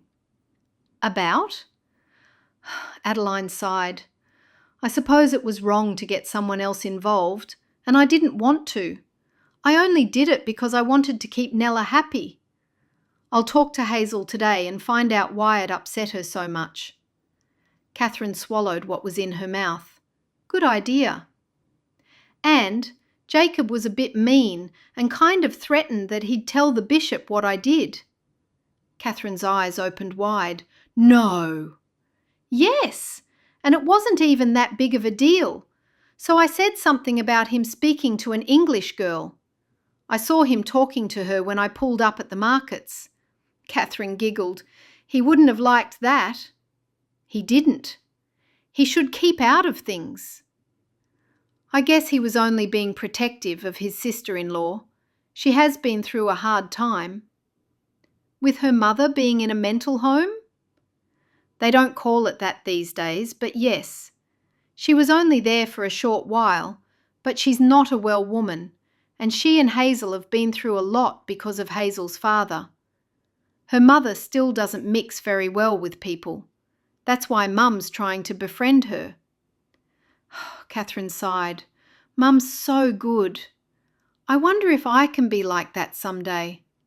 Adeline giggled. "You will be. Just eat your bread." "Well, if you stop talking to me, I will." Adeline leaned over and kissed Catherine on the forehead, and Catherine pulled away. "Stop!"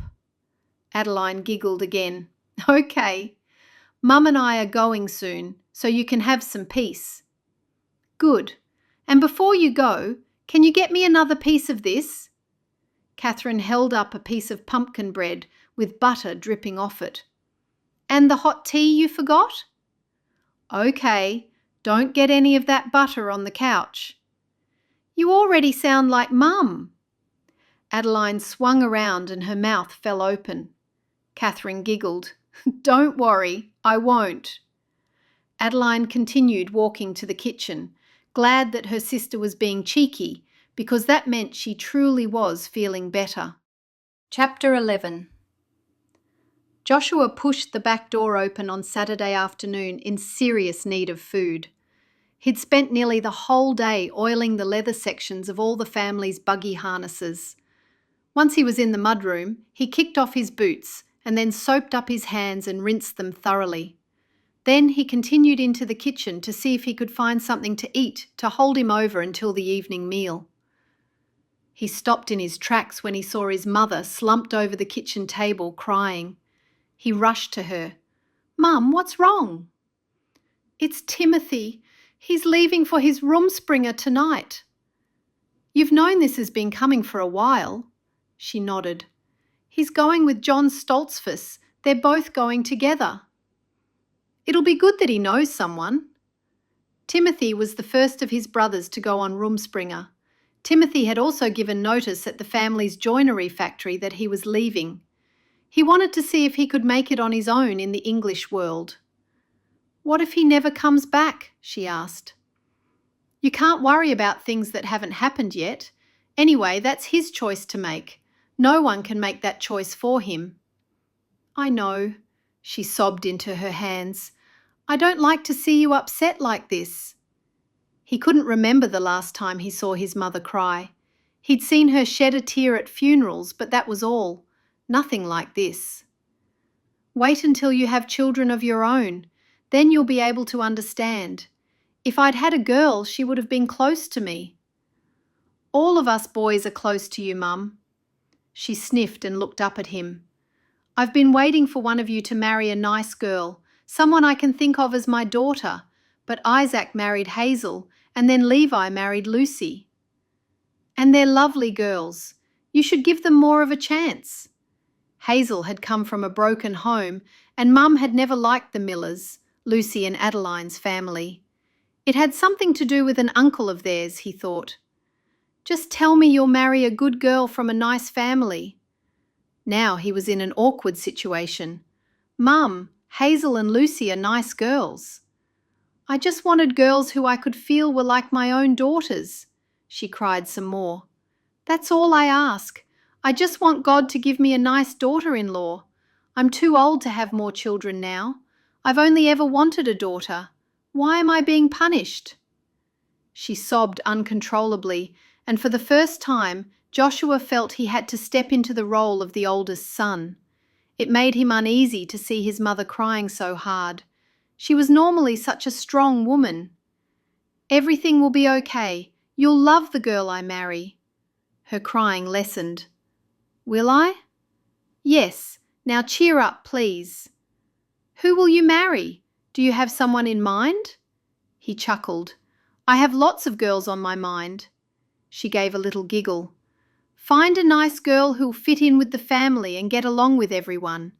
Some families keep to themselves too much, if you know what I mean." He nodded, knowing she was referring to Hazel and the problem with her mother. Hazel's mother barely left the house. "Can I get you something, Mum? Can I make you a hot cup of tea?" She frowned at him.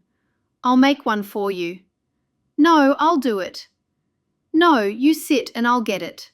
She sprang to her feet, and in a moment she had the gas stove lit and the tea kettle filled and sitting atop. He didn't want to upset his mother, but he feared she'd definitely be upset if he married Adeline. When she sat down again, he said, "Don't worry about Timothy, he'll be fine. He's probably the most sensible one out of all of us. He was born with the brain of a 40-year-old. His mother chuckled. "That's true. He was always serious. I just hope he returns to us." "Of course he will. He just wants to see what life's like before his baptism. That's what Rumspringa's for. He won't stay away for long, I'm sure of it." "I hope not. Now just tell me again that you'll marry a girl from a good family." He studied his mother's face. "What has Timothy got to do with me marrying a good girl?" "Nothing. These are the things that have been on my mind, and when I'm upset they all whirl in my head." She made circular motions with her hand above her head. "I will, Mum. I'll marry someone you like." She smiled and patted his hand. "I knew you were one son I could rely on. You've always been reliable, even when you were a little boo." Chapter 12. As Adeline's mother drove the buggy to Hazel's house, Adeline asked, "Do they know we're coming?" Her mother turned to look at her. "I didn't say anything to anyone, did you?" Adeline shook her head. She'd avoided mentioning it to Hazel yesterday, just in case plans had to be changed. It wasn't unusual for the Amish to stop by one another's houses without notice. Most everyone did that from time to time. "I only hope they'll be home," her mother said. "We can always stop by another time if they're not." As they drove up to Isaac and Hazel's house, they saw clothes on the line. "It looks like someone's home," Adeline said. "It does." After they had secured the horse, they walked together to the front door. Hazel's mother lived in the attached gross-study house.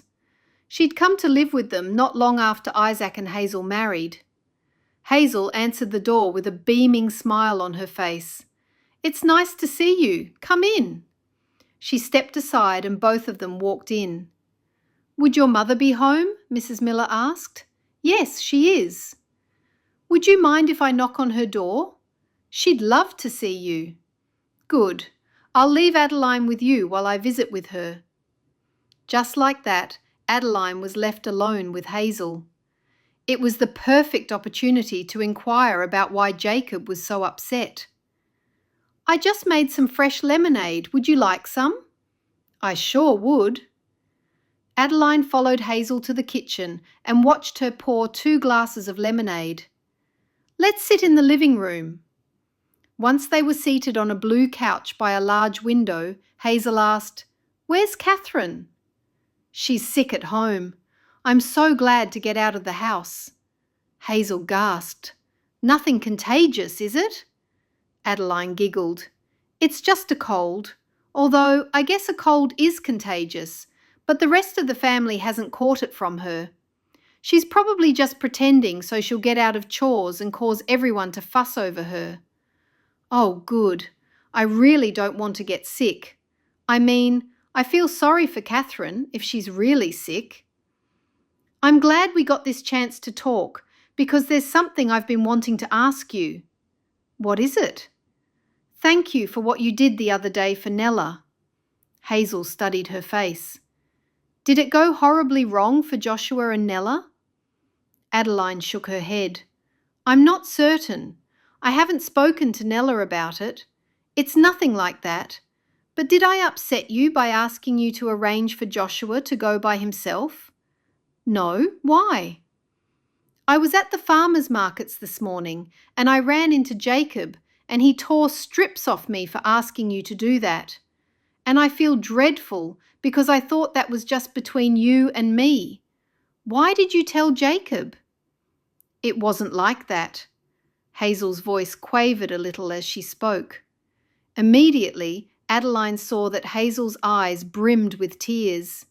She felt dreadful for upsetting her, and if she got upset so easily, now she could understand why Jacob was so defensive of her. "Oh, I feel dreadful, Hazel. It doesn't matter. It's not important. Don't be upset." Hazel put both hands up to her face and sobbed. Adeline moved closer and put her arm around Hazel's shoulders. "I'm just a stupid girl. Don't worry about me." Tears came to Adeline's eyes as well. Hazel stopped crying enough to speak. "That's not what I'm crying about. I'm pregnant." "What?" Hazel nodded. "I'm pregnant." Adeline leaned back. "And you're not happy about it?" "I'm so happy about it, and so is Isaac. We haven't told anyone yet because the first person we told was my mother, and she's upset. She wants to leave and go back home where we used to live. We didn't even have a home there. We were living with my auntie and uncle. This is the only home we've both had for the longest time, a proper home, that is." "What's your mother upset about? I thought she'd be delighted to be a grandmother." Hazel took a deep breath. "It's only been me and her for the longest time. We've only had each other to rely upon. She had a hard time at first with the idea of me marrying Isaac, and now she thinks the baby will take all my attention and I won't want her around anymore." "Ah, I see." Adeline didn't really understand, but she knew of Hazel's mother's fragile mental state. "I should be happy at this time." Adeline didn't know what to say to make her feel better. Of course she should be happy, but how could she be happy if her mother wasn't? Maybe my mother can help in some way. Do you think your mother will tell her what's going on? I don't think so. She's so used to keeping everything bottled up inside. My father put us both through so much, and we never told anybody how bad it was, not even to this day. Nobody but Isaac knows the half of it. I'm sorry to hear that, Hazel. Very sorry. That must have been so hard for you. Where is your father now? Has he passed away? He's got a new life and a new English family now. He lives with another woman and her children. Maybe your mother needs to socialise more and do more activities, and then she'll have her mind taken up with different things. Then she won't be so reliant on you. I know you're right, and I suggested that to her, but she doesn't want to do anything unless I go with her, and my work schedule makes that pretty difficult. That's hard. Hazel nodded. You must be so excited about the baby. We're very excited, and Isaac wants to tell his family, but I don't want anybody else to know until Mum is okay with it. I'm sorry for talking about my stupid problems. No, don't be. And what you said isn't stupid. What did Jacob say to you? Adeline said, Nothing. It doesn't matter anymore. Tell me. You can be sure I'm not upset with you at all. I'm really happy you came today. Adeline shook her head. No, there's no need to talk about Jacob. And I'm glad Mum and I stopped in too. Hazel sighed. I don't know what I'll do if my mother goes home. I need her here, now more than ever. I know she'll be happy when the baby comes. I only hope she stays here that long. She didn't send your mother away just now, so that's a good sign. Would she have done that? She's done that to people before. Hazel gave a little giggle. I shouldn't laugh. It's not funny. Hazel's problems made Adeline's worries look so small. She was ashamed of herself for even worrying about them. All her life she'd taken for granted that she'd been raised in a good home with two loving parents. She hadn't even thought to thank God for that blessing. She silently prayed a prayer of thanks. I'm so happy for you, Hazel, about your baby. Me too. I want to be, and I would be if it wasn't for my mother being so upset. Adeline put her arms around her and hugged her. Your mum will tell my mum, and my mother will set her thinking straight. Thank you, Adeline. I certainly hope so. I really don't want to be here alone. I know I've got Isaac and friends like you and Lucy, but my mother and I are so close. There's nothing for her back there except painful memories. That's why she was happy for me to come here, and then she followed when I married. I'm glad you came here, and don't worry, everything will work out. God has a plan, a good plan. Isaac put so much work into making me a nice home here and building on the Gross study house for Mum. Adeline rubbed the side of her face. She had to know you'd have babies, though. I don't think she gave it too much thought. It was probably a hazy thought, something that would happen in the distant future. Even I didn't think it would happen this fast. Chapter 13. 2 hours later, Adeline and Mrs. Miller were on the way home. Adeline still hadn't seen Hazel's mother. She hadn't come out of her little Gross daddy house the whole time. What did you talk to Hazel's mother about? Just this and that, nothing too exciting. Adeline stared at her mother, wondering whether Hazel's mother had confided in her or not. From the way her mother had clammed up, she guessed that they'd had a long conversation about everything. She hoped her mother was able to help her. They were halfway home and still nothing was mentioned about Hazel's pregnancy. Adeline wasn't going to mention it, since none of the Fullers knew about it yet, except for Isaac. What did you and Hazel talk about? Her mother eventually asked. We had a nice glass of lemonade. She'd only just made it. Good. And what did you talk about? It seems her mother was a bit upset about something. Do you know what? Adeline could barely contain a smile. You must have found out since you were talking with her mother. Maybe I did. I hope you were able to give her some comfort. Mrs. Miller nodded. Yes, and I think the two of us will become good friends. We talked about many things. I'm glad. No more needed to be said. Adeline looked out across the fields, feeling pleased she'd been there to give Hazel some comfort, and that her mother had been able to talk with Hazel's mother. Her good feelings didn't last long, because when she and her mother arrived home, Nella's buggy was there. Then they saw Nella pacing up and down along the porch. Adeline knew instantly that Nella was upset, and she silently made a good guess. Her friend's mood was to do with Joshua. I think I need to talk with her in private, Mum. Mrs. Miller sighed. You girls and your boy troubles. How do you know it's boy troubles? I used to be young once, you know. What else is there at your age? Go on, talk to her, and I'll unhitch the buggy. Take as long as you want. Mrs. Miller's gaze travelled to the porch. And from the looks of her, you're going to take some time. Thank you, Mum. Adeline climbed down from the buggy and Nella ran to meet her. Your sister wouldn't let me in the house. She said she was sick. She wouldn't even let me wait in the living room. Adeline shook her head at her sister's lack of social skills. I'm sorry, she can be like that sometimes. Anyway, what's wrong? How do you know something's wrong? Adeline whispered. It's so obvious even my mother could tell.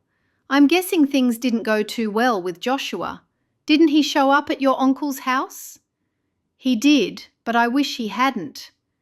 Adeline glanced over at her mother, who was now leading the horse closer to the barn. Come inside and I'll make you a cup of hot tea and then we can talk. Nella bit a fingernail. Thank you. When Adeline walked inside, her sister was nowhere in sight. Where are you, Catherine? I'm trying to sleep. Will you keep the noise level down? Sorry, I was just wondering where you were. Well, I'm trying to sleep, so hush. Adeline and Nella looked at each other. Adeline said, It seems her cold is making her cranky.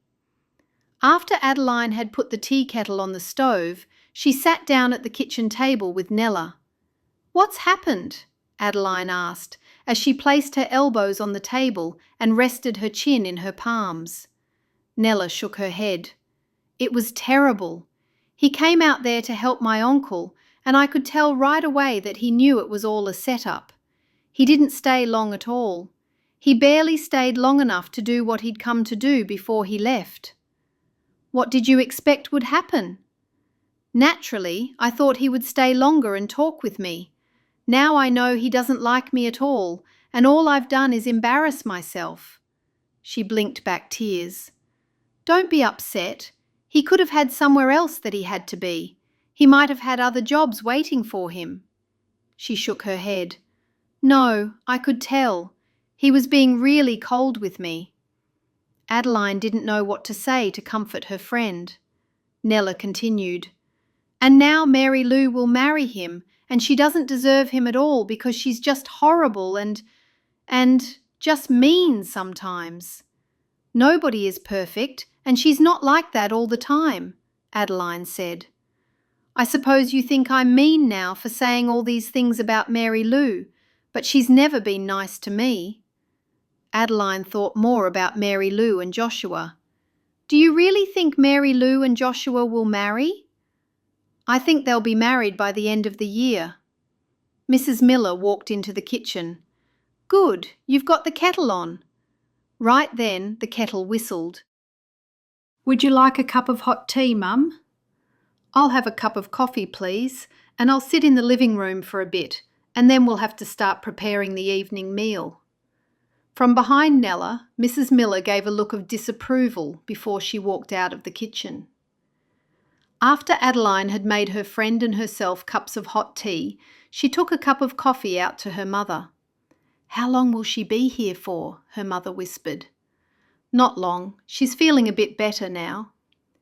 Adeline headed back to the kitchen. It was hard listening to her friend crying about the man that she was in love with too. "I don't know what I'm going to do," Nella said when Adeline sat back down in front of her. "I wish I could help you, but I'm no expert in love since I've never had a boyfriend." "Neither have I," said Nella. "Not a proper one. I've been on buggy rides, though, and a date here and there. Joshua's the only man I've ever felt like this about." "Just wait and see what happens. Do you think he knows you like him now?" "Yes, and I'm so embarrassed. He said he doesn't like me that way. In fact, he wasn't happy about the whole thing. I've ruined everything now by having Hazel send him to my uncle's. You should have stopped me." Adeline gulped. "I didn't want to ask Hazel, if you remember. There's something else I have to tell you." "What?" "I ran into Jacob Fuller today, and he told me off good for having Hazel send Joshua to your uncle's. I guess it's got around that it was a setup." "It just gets worse." "For me too. They're blaming me for saying something to Hazel. Everyone wants to protect Hazel, and now they're seeing me as some mean girl." "I'm sorry, Adeline. I shouldn't have gotten you involved. Why didn't you tell me before about Jacob?" "It only happened today, and this is the first time I've seen you. Anyway, Hazel must have told Joshua what she thought about it, and then one of them must have said something to Jacob." She sighed. "Mum and I have just come back from visiting Hazel and her mother. Hazel and I sorted everything out. She isn't upset about it." Adeline knew that Joshua was now even further away from her than ever. "I'm so embarrassed. I wish I'd never done it. He doesn't like me at all, and now he never will. It's just plain humiliating." Nella heaved a sigh. Adeline had to agree with her, and silently added that now Joshua was also mad at her. She lifted the hot tea to her lips. It seemed everyone had problems. Hazel had problems with her mother, Catherine was sick, Nella and Mary Lou had problems with love. Was there anyone who didn't have any problems? Chapter 14. The next day was Sunday, and it was the Fullers' turn to have the meeting at their house. Adeline sat down next to Nella on one of the several long wooden benches that had been moved into the house for the meeting. All the Fullers' furniture had been moved out early that morning and replaced with the long wooden church benches. Adeline looked around the large living room where Joshua had been raised. The beam ceiling was high, and 3 large gas lamps hung low from the ceiling. Mrs. Fuller was bustling about in the kitchen with some of the other women. Adeline looked forward to the next Sunday meeting when Lucy would be back and she could sit with her. Today, Catherine was still sick, and Adeline had travelled to the meeting alone with her parents. "Did you know that Timothy Fuller has gone on Rumspringer?" Nella asked. "No, I didn't." "Yes, he's gone." "Oh, I'm glad Joshua didn't go," Nella said. "None of the other Fuller boys went, did they? I know Levi never went." "I think you're right." Both Adeline and Nella fell silent when Mary Lou walked into the house wearing a new dress, dark grape in colour, and her apron and white prayer cap stood out in stark contrast. Mary Lou had never worn that shade before, and that was how Adeline knew the dress had to be new.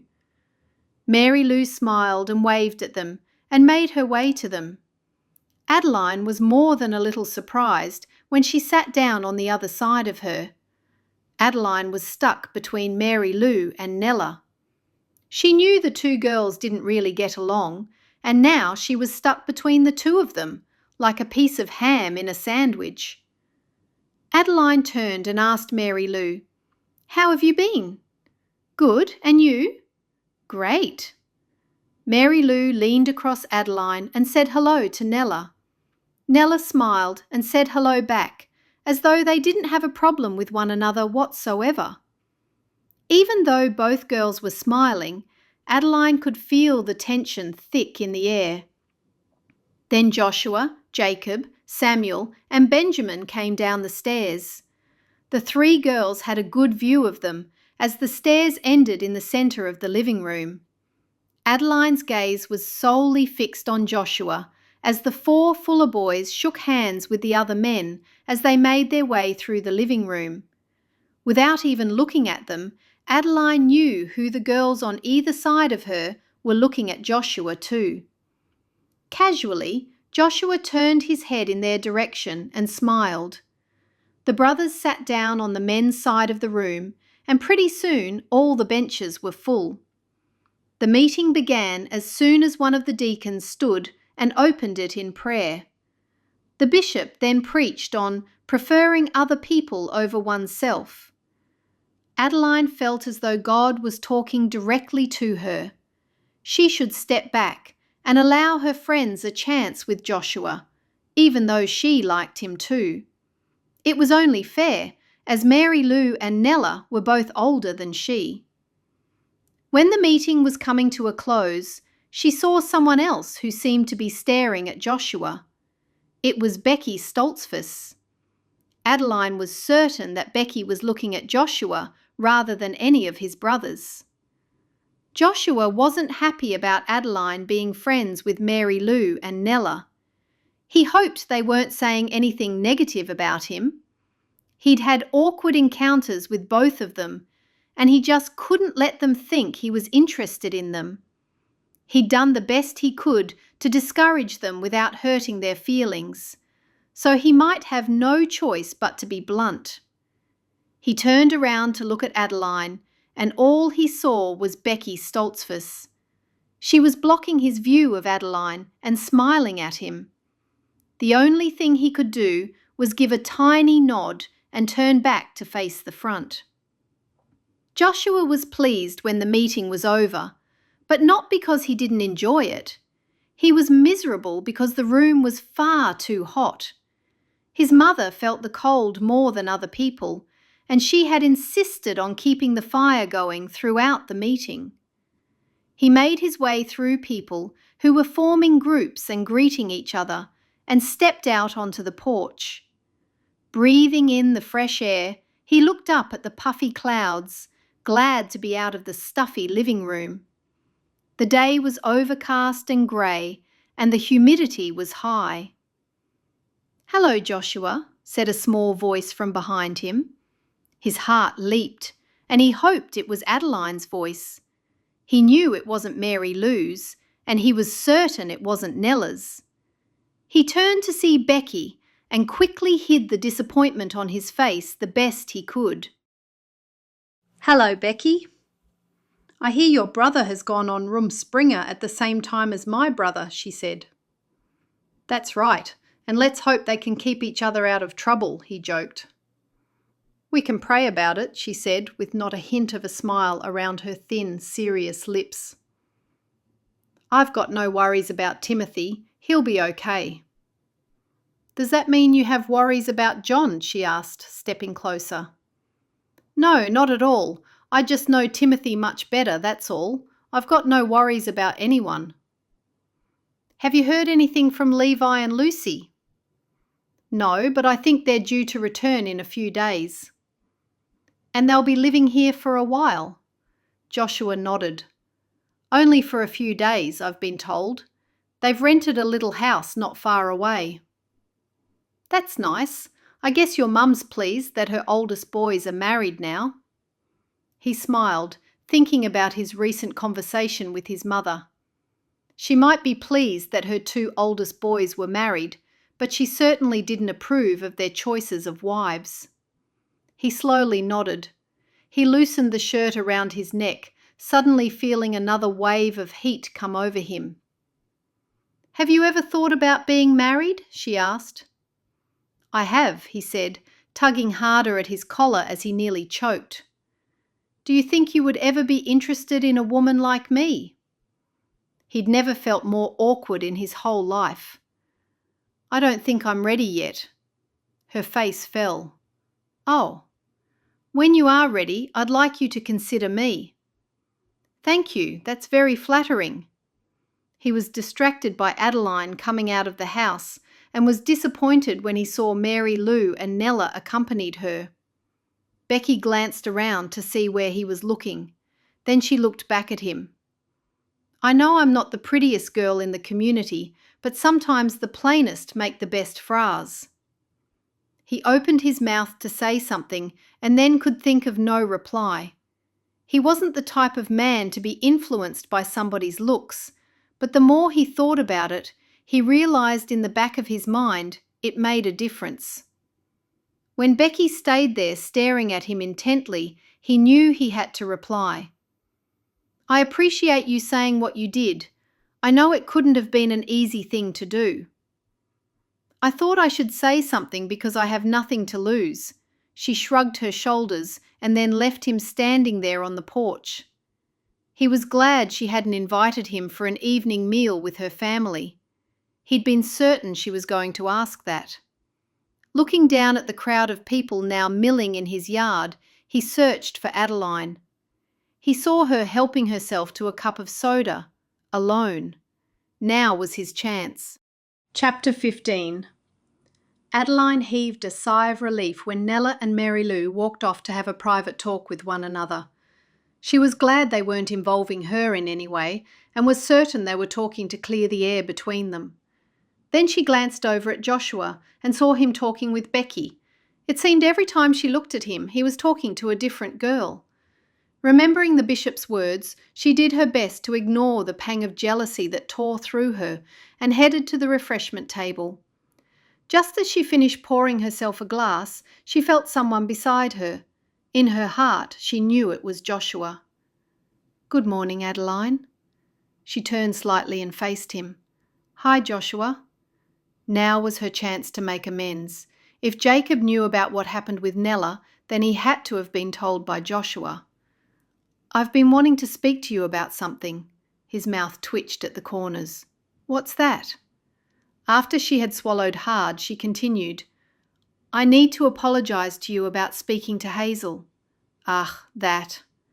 Yes, I shouldn't have done it, and I'm sorry now that I didn't. I mean, that I did it, that I didn't say no. He smiled at her, stumbling over her words.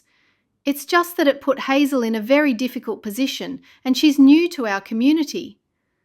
Adeline couldn't bear being reprimanded again, and especially not by the man she loved. She just wanted to run away and hide somewhere. I know that. We've since talked and everything is okay between us. Between who? Between me and Hazel, he frowned. I didn't know the two of you had a problem with one another. No, we didn't. We don't. I just didn't want there to be any misunderstandings between Hazel and myself. I only have one question about it. What's that? Why did you do it? Do you think it's Nella that I like? She tried to speak and all she could do was stutter. Why did the man make her so nervous? I don't know, she finally managed to say. It's not Nella. He would have only told her that if he liked her. He was about to say something else, but then his attention was taken by something behind her. Here come your friends. Can we talk about this another time? She nodded, and then he was gone. She turned around to see Nella and Mary Lou walking toward her. They didn't look too happy to see Joshua striding off in the other direction. Where is he going so quickly, Adeline? Nella asked. What did you say to him? Mary Lou added. They'd both ruined what could have been a very special moment. I barely said 2 words to him, Adeline said. Suddenly, Mary Lou announced, I'm going to help Mrs. Fuller with the food, okay? Before they could say anything, Mary Lou was charging toward the house. Nella's mouth fell open. Mary Lou wasn't even on the roster for today. Adeline nodded. Mrs. Fuller will like that. And that's the only reason she'd be doing it. When has Mary Lou ever helped with anything when she doesn't have to? Adeline shrugged her shoulders. I don't know. Maybe I should go too. They might need more help today. No, that would be far too obvious if you helped too. Mrs. Fuller would know something's up. You're right. If only I had thought of it first, Nella said. Do you want a soda? No, I'm not thirsty." Both girls moved away from the refreshments table when more people came over. "Did you have a talk with Mary Lou?" Adeline asked. "We had a really good talk." "And?" "Nothing was resolved, not really. The thing is that she likes Joshua and I love Joshua, so I don't know what's going to happen now. We're probably not the only ones who like him too."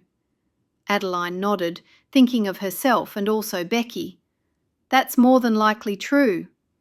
I wish he'd choose someone soon, and I hope it's me. Otherwise, I don't know what I'll do."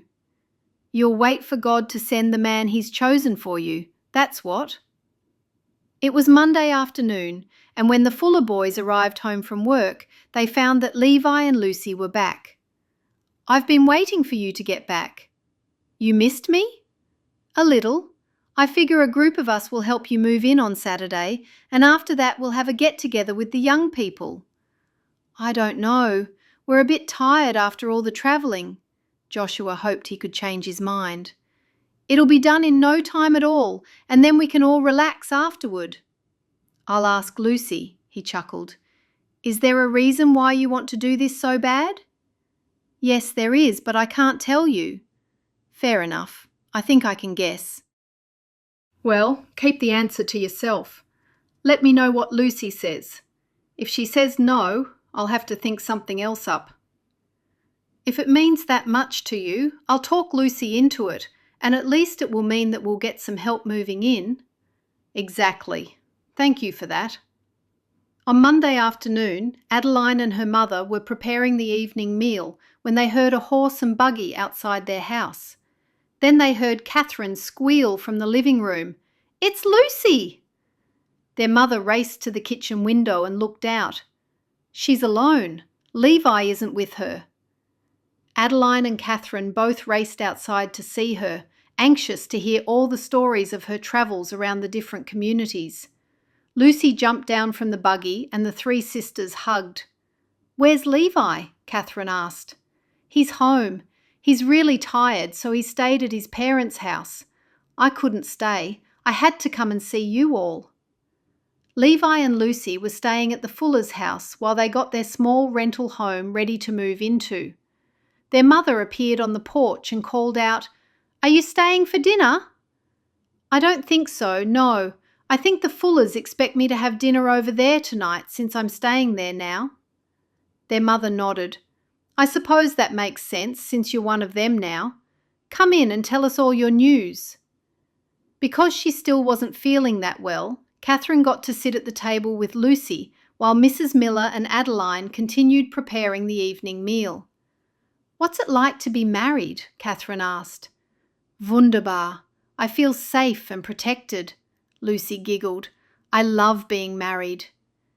"Didn't you feel like that before, safe and protected?" their mother asked, looking down her nose as she rolled out the pastry for the apple pie. "Yes, but it's different. I was part of this family when I was a child, and now that I'm grown, I'll have my own family and be the mother. I can't wait." "It'll happen soon enough," their mother said. "I hope so. Then I'll have dozens of nieces running around," Catherine said. "Not dozens," Adeline said. "And what about nephews?" "No, I just want Lucy to have girls," Catherine giggled. Mrs. Miller stopped rolling out the pastry. "How long will you be staying with Levi's family?" "Less than a week, probably. We just need help to move all the furniture over from their barn and then bring my hope chest and everything from here." "We'll help," Catherine said. Mrs. Miller shook the wooden rolling pin at her youngest daughter. "You won't be doing anything for a while, not with the bad wheeze you've got." "I'm fine." "You're sick?" Lucy asked Catherine. "Yes, she's had a bad cold and now she's got a wheeze in her chest." Catherine pulled a face. "I don't like the word wheeze." "Well, that's what it is." "It's more of a squeak. I might need oiling," Catherine joked. "No, you don't, not with all of the butter you eat," laughed Adeline, and she was quickly joined by her mother and sisters. "All the same, you won't be going anywhere for a while.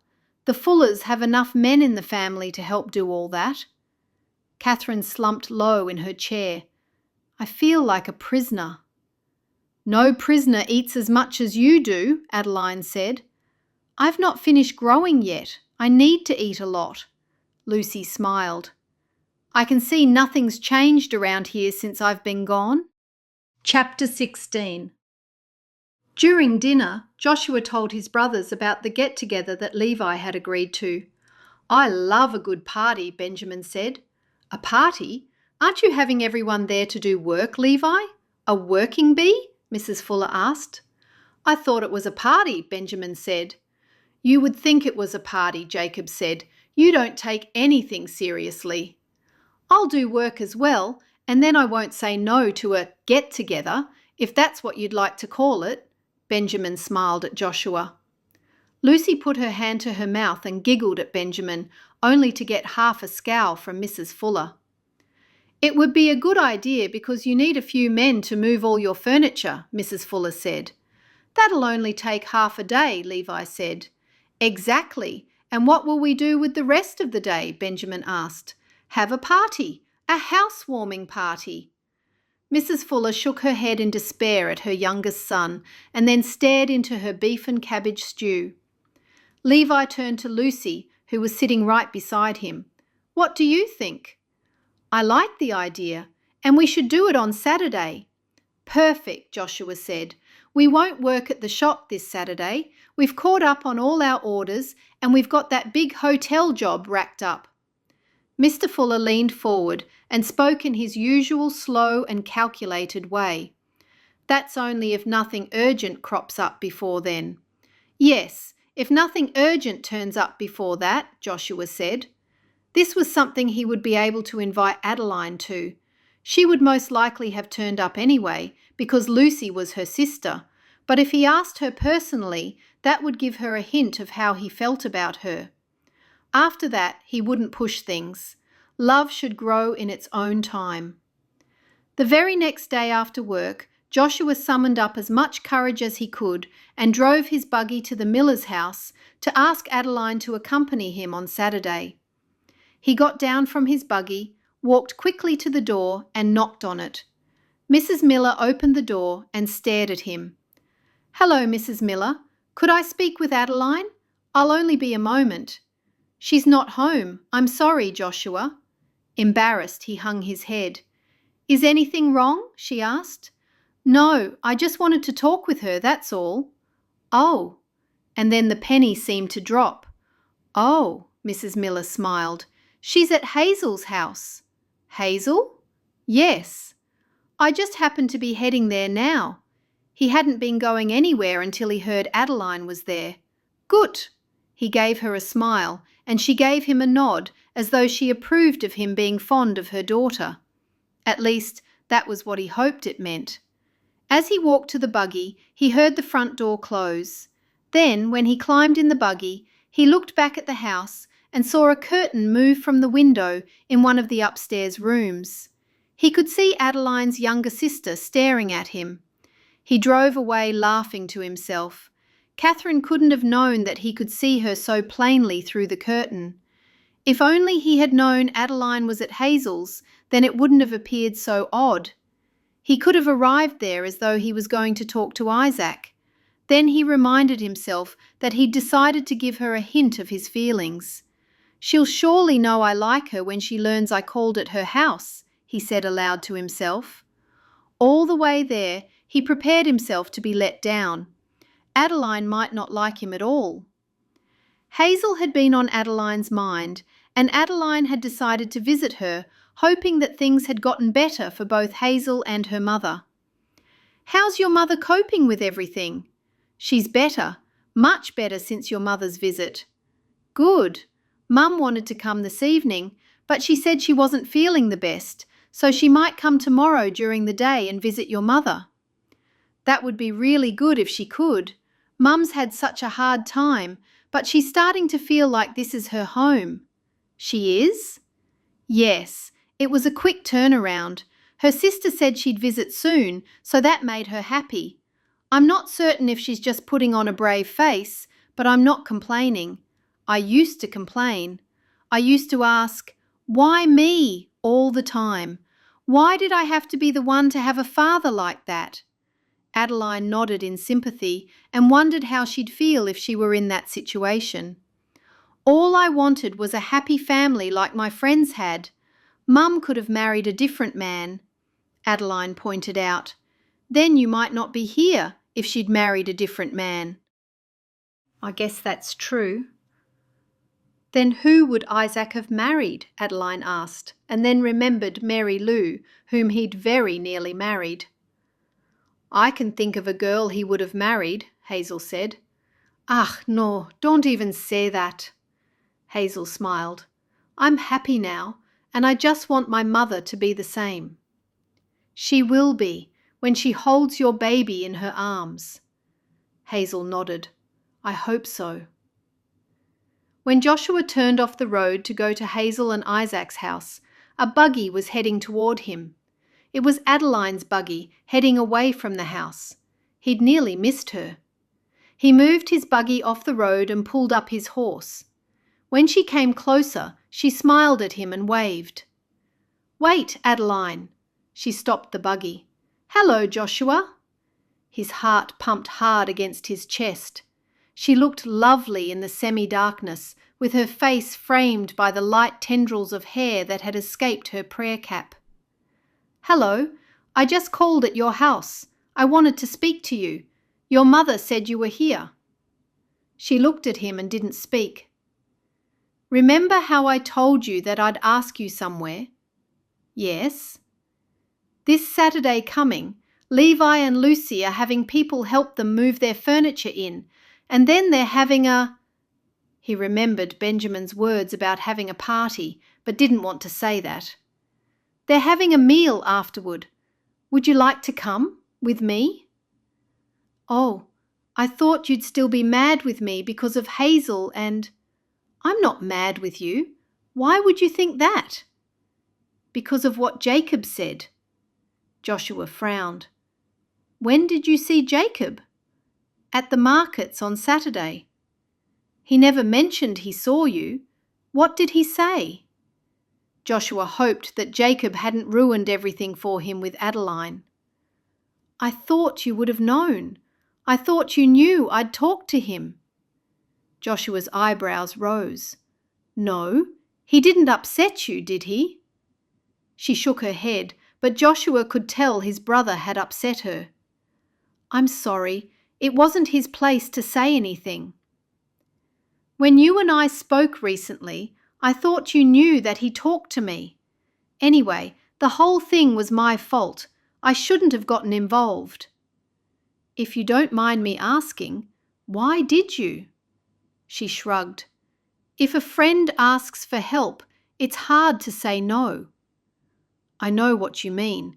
I just didn't like to have things arranged without knowing about it. Will you come to Lucy's and Levi's with me? She nodded. Yes, I will. Can I collect you and take you home? She didn't want to hurt anyone's feelings. That might be a bit difficult. I can see you there. He was disappointed, but he was pretty sure he knew why she wouldn't be seen travelling in the buggy with him. It must have been that she didn't want to upset her friend. When Adeline got home, the first thing she did was pour her heart out to her younger sister. She told her everything. I don't know what to do, Catherine. From what you've told me, it's clear that he likes you. He doesn't like Nella or Mary Lou, and anyway, who would like Mary Lou? Catherine, that's a dreadful thing to say. Yes, I know. I've got to stop being so mean. I'm working on it. You really think he likes me? Adeline asked. Yes, he wanted to collect you on Saturday, didn't he? Adeline nodded. See, he didn't ask anyone else. No, he didn't. Catherine shook her head. You should have agreed to go with him. How could I? Nella's been crying over him, and Mary Lou's made no secret about liking him. How can I hurt my friends like that? I would. I would if I liked someone and he liked me. Joshua doesn't like them, so you're not hurting them. Not really. They can find other men. I don't like to see people upset. What about you? Adeline tipped her head to the side. What do you mean? You're a person too, and don't you deserve to be with the man you want? I guess so. I hadn't thought of things in that way. You've got a special way of seeing things. Go to his place right now and say you've changed your mind and he can pick you up. Adeline giggled. No, I can't do that. The moment's gone. Anyway, I have to forget about him. No, you don't, Catherine grunted. Why are you so hopeless? I'm not. I'm just considering other people's feelings. I'll be well enough to go on Saturday. I'll go with you. It depends what Mum says. I'll be well enough. Catherine's voice rose. You're not going to do something stupid, are you? Catherine shook her head. Of course I won't.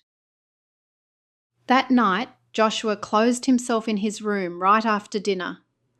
Why was it that the only girl he liked didn't openly like him back? At times he was certain she liked him, but then she wouldn't accept his invitation to travel in his buggy. Did she have concerns for her friends? Was that all it was? He had to single her out on Saturday and get to the bottom of things. Joshua and the men worked on all the jobs that needed to be done on Levi's leased house. It was a small house on 2 fenced acres with a large barn. When most of the work was done, more people arrived. Adeline had been there the whole time, helping Lucy unpack boxes inside the house. Nella kept away from him, but as soon as Mary Lou arrived, she walked up to him. He'd just finished helping to organise the barn.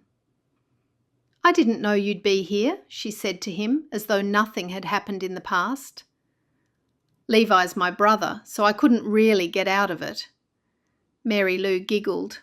I guess not. Did you just get here?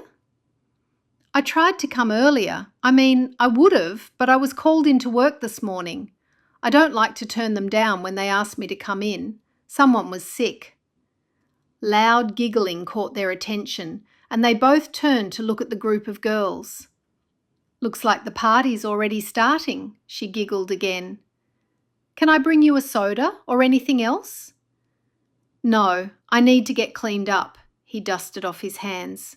I'll catch up with you later. After he gave her a smile, he walked away. Before he reached the house, Becky Stoltzfus called out to him. He turned and waited for her to catch up to him. Hi, Joshua. Hello, Becky. Have you heard from your brother? You mean Timothy? Yes. No. Is he okay? He seems to be. He's got a place to lease with John. And did you know they're buying a car together? No, I didn't. She stepped closer to him. What do you think about that? What part of it? I just said that your brother and John are going to buy a car together. I heard you. It was always awkward talking with Becky. Conversations never flowed with her. That sounds like a good plan. Don't you think it means they'll be out of the community for longer if they're buying cars? I guess they need to travel, so it makes sense to buy one and pool their resources. It's practical. Cars can be dangerous. So can buggies. Anything has a chance of being dangerous. I wouldn't worry. They're in God's hands. But are they, if they're on Rumspringa? They're not saved until they're baptised, and neither of them has been. He didn't want to stand there talking about hypothetical things. No one really knew where someone ended up if they died on their Rumspringa with the intention of returning to the community. He didn't want to be rude to Becky, but neither did he want to talk to her for the sake of talking. The only woman he wanted to talk to was Adeline. God has it in hand. He knows the beginning from the end. I know, but Mary Lou interrupted. Becky, will you excuse me for a moment? I need to speak to Joshua in private for a moment. Joshua had never been so pleased to see Mary Lou. He stared at Becky, waiting for her to reply. It took a while, but she eventually gave a reluctant nod and stepped back. Mary Lou grabbed the edge of his sleeve and pulled him away a few paces. He frowned at her. What is it? I've been watching you and I know what's going on with you. What do you mean? You're in love with Adeline. He couldn't believe his ears. Should he deny it? He couldn't do that because what she said was true. I don't know what you want me to say. There's nothing to say. Why couldn't you have just been honest with me in the first place, rather than leading me on like you did? He studied her face to see if she might be joking. She wasn't. I never led you on, Mary Lou. She put her hands on her hips and tipped back her chin. You did. Well, I surely didn't intend to, and if I did, I'm sorry. Is that all you've got to say? Yes, there's nothing else I can say. And you admit that you're in love with Adeline Miller? Her voice rose as though she deliberately wanted everyone to hear. That's my personal business, Mary Lou, and I would appreciate it if you kept your voice down, and I would further appreciate it if you kindly don't discuss me with anyone else. I'll tell Adeline the kind of man that you are. She shot him a glare and stomped away. His heart was racing. He didn't like arguments, and neither did he like upsetting people. Now all eyes were on him, and he needed to get away somewhere by himself. As he was looking for a quiet spot by the barn, thinking perhaps of even ducking behind it, Benjamin came toward him. I saw you talking to Mary Lou just now. It seems you upset her. I didn't. Looks like it to me. Was it a lover's tiff? Cut it out, Benjamin. You know things aren't like that with me and her. Well, what do you want things to be like with her? He pulled a face. Nothing. Absolutely nothing. Who do you like then? Benjamin asked. Not Mary Lou. Why not? He glared at his brother, wanting him to stop antagonizing him. What's wrong? Benjamin asked. Nothing's wrong. Just stop talking to me about Mary Lou. Okay, I was just off to talk to Adeline anyway. Joshua jumped in front of his brother. You're going to what? Talk to Adeline. She's by herself in the kitchen. I'll talk to her. There's no need for you to do it. Weren't you going to ask every girl out and none of them were going to say no to you or something?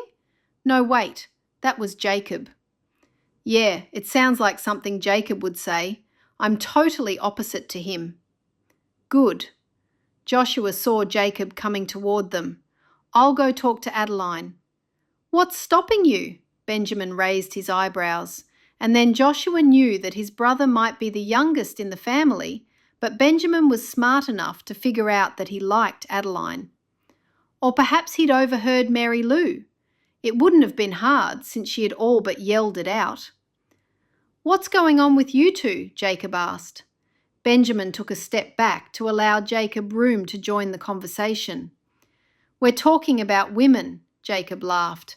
And what would you know about women, Benjamin? Enough. And if you know so much, why aren't you married? Benjamin asked Jacob. Yes, Jacob. Joshua crossed his arms and stared at Jacob, glad the attention was off him for a change. Finding the right woman. I told you all this, Joshua. Why are you so jumpy all of a sudden? Jacob looked back at the house. Adeline could be seen through the kitchen window. Haven't you asked Adeline out yet? He sighed. Now it seemed everyone knew he liked Adeline. I'm still thinking about it. I'm worried that she's too young, like you kindly keep reminding me. Is she? Benjamin smiled. I don't think so. Not for me, but maybe for you, Jacob said. You told me you wouldn't compete with me.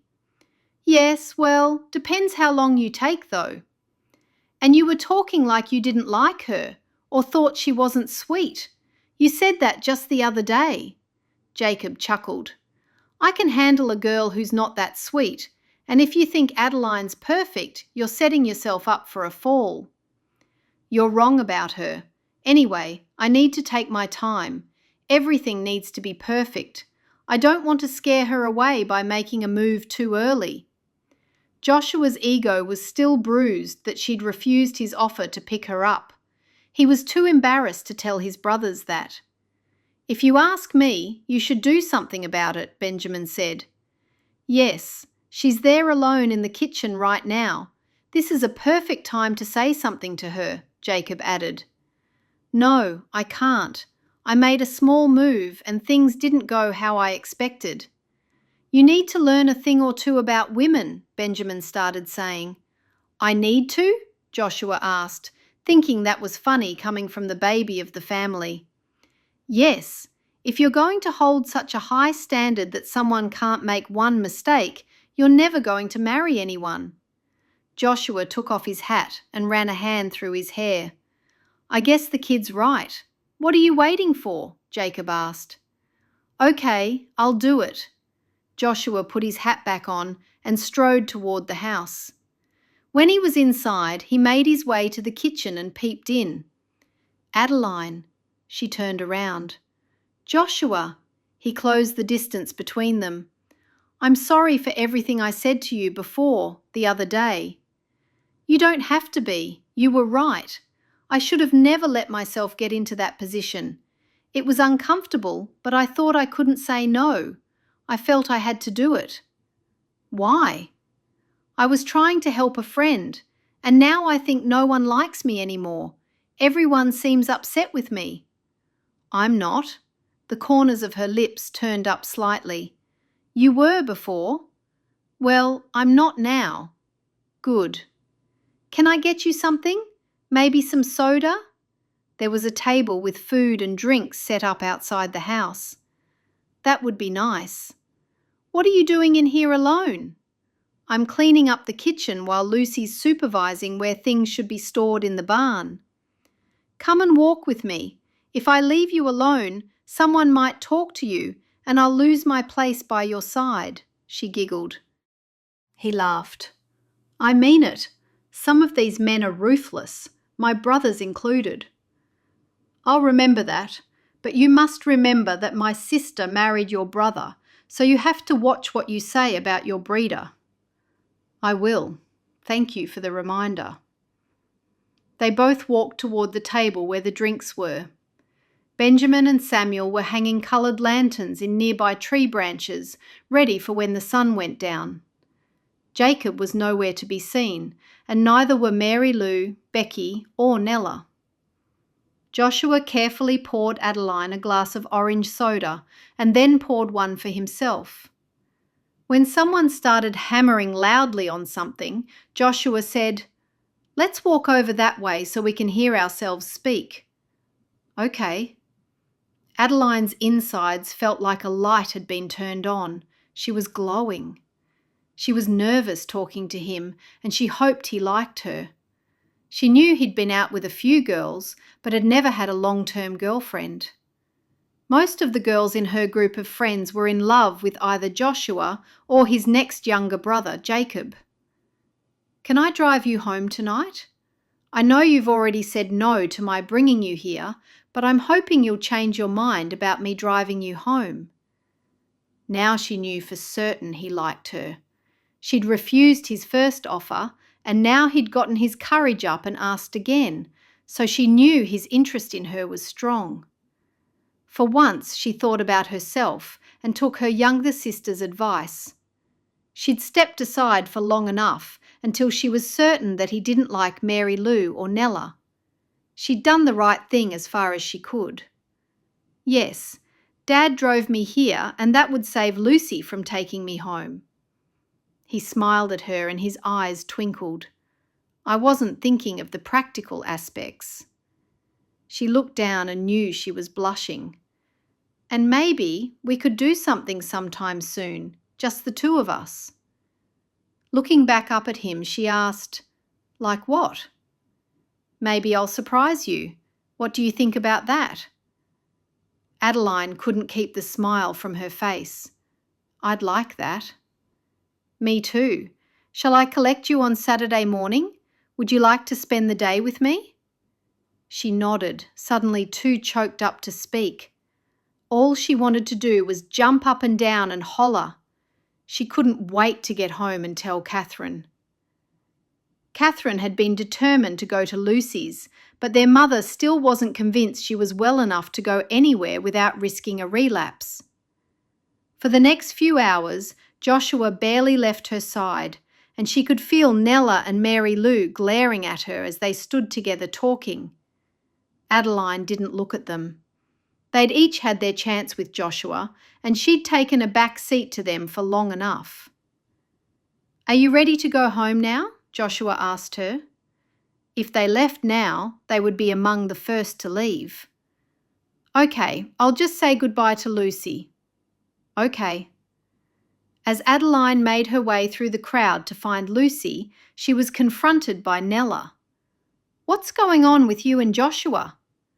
"He's driving me home." "So, you like him?" "I've liked him for a long time, before you liked him." "Why didn't you tell me?" Adeline swallowed hard. "I didn't like to because you liked him so much." Nella nodded. "You should have said something." "Maybe I should have, but I didn't know what to do." "Thank you for being a good friend to me, Adeline." Nella stepped in to give her a hug. Adeline nodded, happy that Nella was pleased for her. She doubted she'd get a similar response from Mary Lou. "I'm going home now." "I'll be waiting to hear what happens, and you must tell me everything." Adeline giggled. "Okay." When she spotted Lucy, she was shocked to see her talking with Mary Lou. She approached them both. "Good night. I'm going now." "Oh, I'll find Levi to take you home. He's also taking a few other people home." "No, Lucy, it's fine." "How are you getting home?" Mary Lou asked. "Joshua is taking me home." Mary Lou frowned. "Is that right?" "Yes. Good night." Adeline leaned in and hugged both girls in turn, and then turned to go back to Joshua. It had worked out well that Mary Lou had found out like that when she was standing there with Lucy. As she walked back to Joshua, she saw his face light up. "Ready?" "Yes." "Let's go." On the drive home, Joshua asked, "Would you like to come to a family dinner on Friday night? Lucy and Levi will be there too." "I'd love to come. Should I come early to help your mother? It sounds like there'll be a fair few people to cook for." "I could ask. She's a little possessive of her kitchen." "Oh, well, maybe don't ask her." "No, I'll ask. She'll appreciate the gesture." "I'm happy you agreed for me to drive you home." "Me too." "I don't want there to be any misunderstanding between us." He glanced over at her. "The truth is, I've liked you for a while, and I didn't say anything because I didn't know if you'd think I was too old or too something." "I don't think you're too old or too anything," she said with a cheeky grin, "and you know why I couldn't let you know how I felt." "Yes, I understand." When he pulled up at her house, he said, "I had a lovely night." "Me too. Thank you for arranging it." "I'll see you on Friday night." "What time? It'll have to be early if I'm helping your mother." "Make it 5. I'll collect you at 5. Adeline knew from the time he'd chosen that she wouldn't be helping Mrs. Fuller in the kitchen. As though reading her mind, he said, "Mum will say you're a guest and shouldn't help, but I'll still tell her you offered." "Okay," she gave a little giggle. Then she stepped down from the buggy. "Good night, Joshua." "Good night." She hurried to the darkened house while listening to him turning his horse and buggy back around to face the road. When she opened the front door, she saw a small light on just near the fireplace, Beside it was Catherine, asleep. Adeline knew she'd fallen asleep waiting for her. "Wake up," Adeline said in her ear. Catherine started moving and then opened her eyes. "You're home." "Yes, and guess who brought me home?" She straightened up and opened her eyes wide. "Joshua?" "Yes." "Sit down and tell me everything and don't leave anything out." Adeline sat next to her and did just that. As Joshua drove home along the moonlit street, he wondered how his mother would react to the news that Adeline Miller would be joining them for the Friday night family dinner. This was the first girl he'd ever invited home, and his mother would know he was interested in her. He bit his lip, remembering the promise to his mother that he'd marry a girl that would be just like a daughter to her. His mother wasn't happy with Hazel or Lucy, and Lucy and Adeline were sisters. It was a bad start. He didn't want to disappoint his mother, so he knew he'd have to break the news gently. Chapter 17. It was the next Monday evening after work that Joshua decided his mother should know about Adeline coming to dinner on Friday night. It was important that the dinner go well, because Adeline had also agreed to spend the whole of Saturday with him, and he didn't want anything to ruin that. He figured on Saturday he'd take her for a long buggy ride along the winding back roads and visit some of the historic covered bridges. Then, for lunch, a picnic by the river. He'd get Hazel to help him pack a nice lunch. She'd know where to get all the food and what he should take.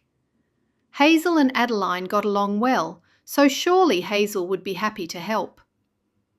As usual at this time of day, his mother was in the kitchen busily humming as she flitted from one side of the room to the other. "Mum, have you got a moment?" She glanced at him. "Is anything wrong? You're not ill, are you?" "No, not at all. I just want to have a word with you." "Do I have to sit down or can I keep cooking?" "You can keep cooking." He thought she might take the news better that way. "I invited someone to dinner on Friday night." The saucepan she'd been holding landed heavily on top of the stove, and she swung around to look at him. "Who?" "Adeline Miller." Her mouth fell open, and her face immediately lost all its colour. "Who?" she asked in a quiet voice, as though she hoped she had heard wrong. "Adeline, Lucy's sister." She headed for the table, pulled out a chair, and then sat heavily. "You're inviting Adeline Miller?" He sat down next to her. "That's right, Mum." She looked into his face. "Do you like her?" "Very much. I drove her home Saturday night from Levi's new house." "Oh, I know what you're thinking." "Do you?" "Yes, you said you wanted me to marry a girl you could think of as your daughter, and I know you don't think—" "Never mind what I said a few days ago. Sometimes I'm a selfish woman." Joshua gasped. "No, you're not." "I am. I can't choose who you marry. Now, if I could choose, I'd choose Mary Lou. I didn't like her at first, and then she grew on me over time." He couldn't believe his ears. "Really?" "The point I'm trying to make is that you should choose someone who'll make you happy. Someone who's a hard-working girl, unselfish and kind. And someone who'll be a good mother, and if you think that girl is Adeline, then you should marry her." He stared at his mother, wondering whether she was doing some kind of reverse psychology thing on him. He'd never mentioned marriage. Adeline was only coming to dinner, but it was marriage he had in his heart. He wanted to marry Adeline, but he didn't want to rush her, considering her young age. "Thank you for understanding, Mum. I was a little afraid to tell you." "When I said that to you the other day, I regretted it when I played over the words in my head later that night. I just didn't get the chance to tell you to disregard my silliness." "Well, if I do end up marrying Adeline, I hope you'll feel she's a daughter to you, the daughter you always wanted and never had." She chuckled. "That's the one thing I want, but I might have to wait for that. Maybe it'll be Jacob's wife." Joshua was a little disappointed that she'd added that last bit. He had thought he was finally getting through to her. Adeline offered to come early to help you cook. No, I like to be the only one in the kitchen. I'm used to it by now, what with raising all boys, and I like things done just so. It was nice of her to ask, though. Don't you think so? Joshua asked, hoping his mother might say something nice about Adeline. Yes, it was. Now, I'd better get a move on with this dinner. Chapter 18.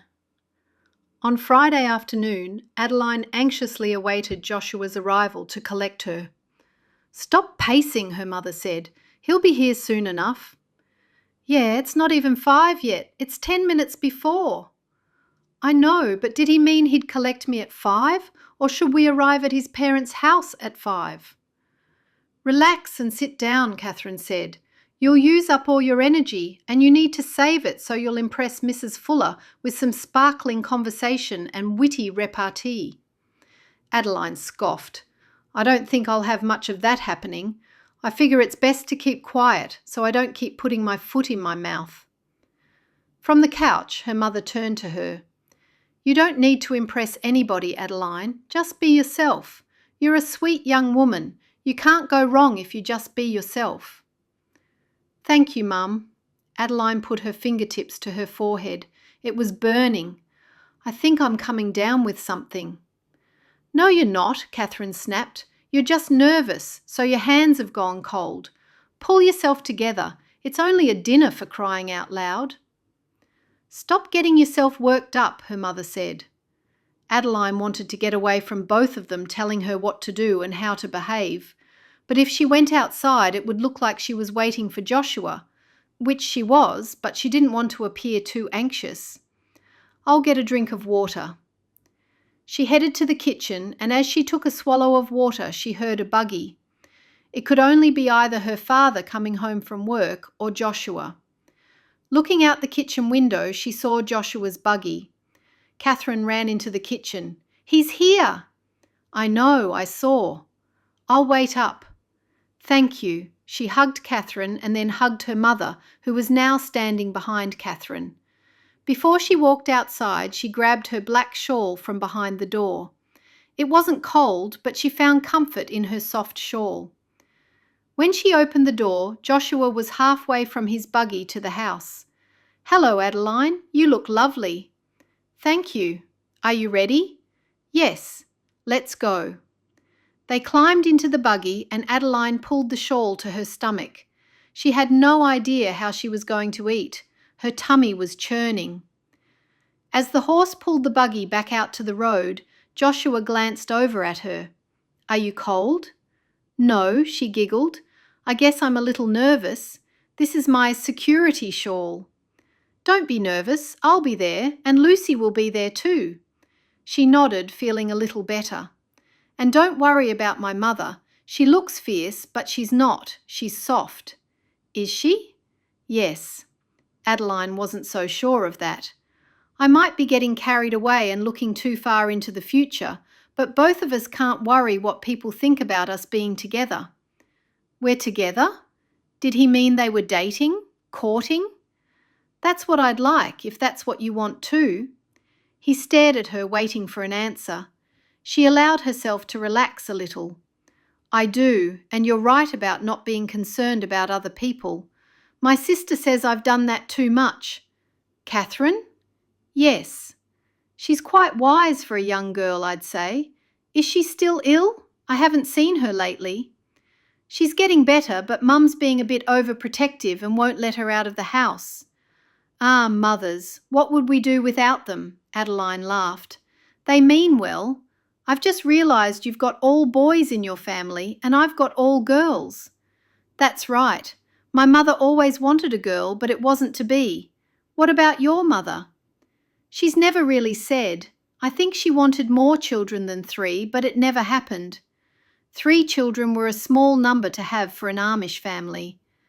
Just relax tonight and try to enjoy yourself. We'll do something nice tomorrow by ourselves. I've probably thrown you in the deep end, but I wanted to see you sooner than Saturday. That was probably selfish of me. It was just a night extra I would have had to wait. I'm pleased. I wanted to see you before tomorrow as well. Joshua turned to her and gave her a beaming smile, and all her worries left her. The worry returned, however, when they got to the house and saw his mother standing on the porch with her arms folded. "Looks like something's wrong," he said. "Maybe she's changed her mind about me coming." "No, it can't be that." He got out of the buggy and hurried toward his mother with Adeline following close behind. "What is it, Mum?"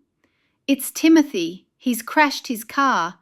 He's not harmed, but he's shaken and refusing to come home, and the police are involved." "How did you find out?" "The police came here because he had this address on his license. The police said he had an accident and didn't stop." "Where's everyone else?" "Your father wants to keep out of it and let him settle his own problems. He said that's the path he chose. Samuel and the other boys are still at work finishing something off, and Levi and Isaac are still helping people with their Friday night jobs." "They're still there?" "You left them short-handed when you left early to get Adeline. Isaac called to tell me they'd be late." His mother looked at Adeline and looked back at Joshua. "We'll have to cancel dinner." "Hello, Mrs. Fuller. I'm sorry for your troubles." "Hello, Adeline. Thank you. It will all work out, I'm sure." Joshua turned to Adeline. "Would you mind very much staying here until I get back? You can have dinner with my folks while I sort Timothy out." He swung back to his mother. "Will that be okay, Mum?" "Yes. I think Adeline and I have a lot we can talk about." Adeline nodded when Joshua looked back at her. "Good. Do you know where Timothy is, Mum?"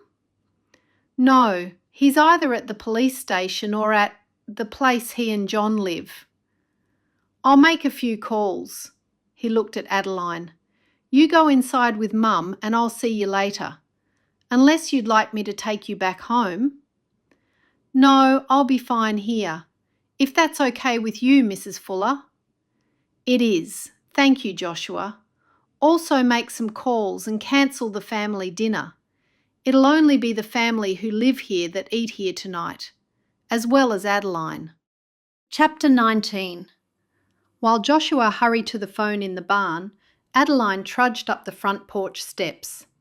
He'd said he wouldn't leave her side all night, and now she'd be having dinner with the other Fuller boys and Mr. and Mrs. Fuller. It wasn't the night she'd been hoping for. "Come in the kitchen and talk to me, Adeline. The food is nearly finished." "Okay, thank you." Once they were in the kitchen, Mrs. Fuller ordered her to sit down. Adeline sat at the long wooden table in the open dining area adjoining the large kitchen. Adeline's hands ran over the grain of the table. "This is such a beautiful table. The wood is so lovely." "My father made that table. It's solid cherry wood." "I love the colour." "Me too. He made it for my mother when I was a young maidel." Mrs. Fuller seemed pleased that she liked the table, and she sat down with her. "I've got so many fond memories attached to this table. It's silly, really. It's just a table, but it's as though it has a life of its own. My mum's like that with the clock Dad gave her for a wedding present, but a dreadful thing happened to it." "What?" "Oh, well, the thing is, Mum still doesn't know, but one time when my younger sister was cleaning it, it slipped out of her hands. Well, the complete truth is that she was pretending to drop it. We often played around like that when we were dusting, and anyway, it so happened that she really dropped it." "Why doesn't your mother know?" "She was out visiting at the time, and we knew she'd be so upset if it was broken. She looks at it every day and smiles. Dad gave it to her on their wedding day, and I think it brings back happy memories to her. Like this table does for you. It's cream-coloured with tiny blue and pink flowers." "What happened?" "Ah, yes. Well, we found some glue in the barn and carefully glued it back together. It wasn't broken at the front and the clock still worked. The glue set quickly and now you can only see a fine line." Adeline's fingertips flew to her mouth. Adeline and Catherine had never told anyone. They'd never dared to, not even Lucy, in case their mother found out. "You won't tell her, will you?" "No, of course I won't. She'd be too upset, and besides, Catherine didn't break it on purpose. We shouldn't have been horsing around like that. You were only trying to pass the time in a joyful manner." "I guess so. And Mum winds it every day, and because the living room is dark, she's never noticed. And let's hope she never will." Mrs. Fuller gave a little chuckle. "One day I might have time to tell you some of my memories around this table." "I'd like that very much." "Would you?" Mrs. Fuller seemed surprised. "Yes." "Thank you. For now, how about you help me with making the sauce for dinner?" "I'd love to help." For the sake of time, Joshua called a taxi and headed to the police station where Timothy and John were. He quickly unhitched the horse, rubbed him down, and returned him to the paddock while awaiting the taxi. When he arrived at the station, Timothy and John were sitting on the stairs waiting for him. He paid the taxi fare and walked up to them, anxious to hear what had happened. "It wasn't our fault," was the first thing Timothy said as he stood up. John stood too. "Yeah, these guys were picking on us and trying to run us off the road, and then I swerved, and then they ran into a ditch. Then they called the cops on us." "Did the police charge you with anything?" "Nah, we're free to go. They said these guys had outstanding warrants against them, so now they're locked up." "So you've got no charges against you and no fines?" "No," John said. "Only the thing is, our car's totaled." "Yes, now we've got no wheels." Joshua shook his head. "We'll get a taxi, and then I'll take you back to your place before I head home." "How about a loan?" Timothy asked, "so we can buy another car?" Joshua rubbed his neck. He had the money, but what if the second car ended up the same as the first one? Was he teaching them a lesson, handing them money he'd most likely never see again?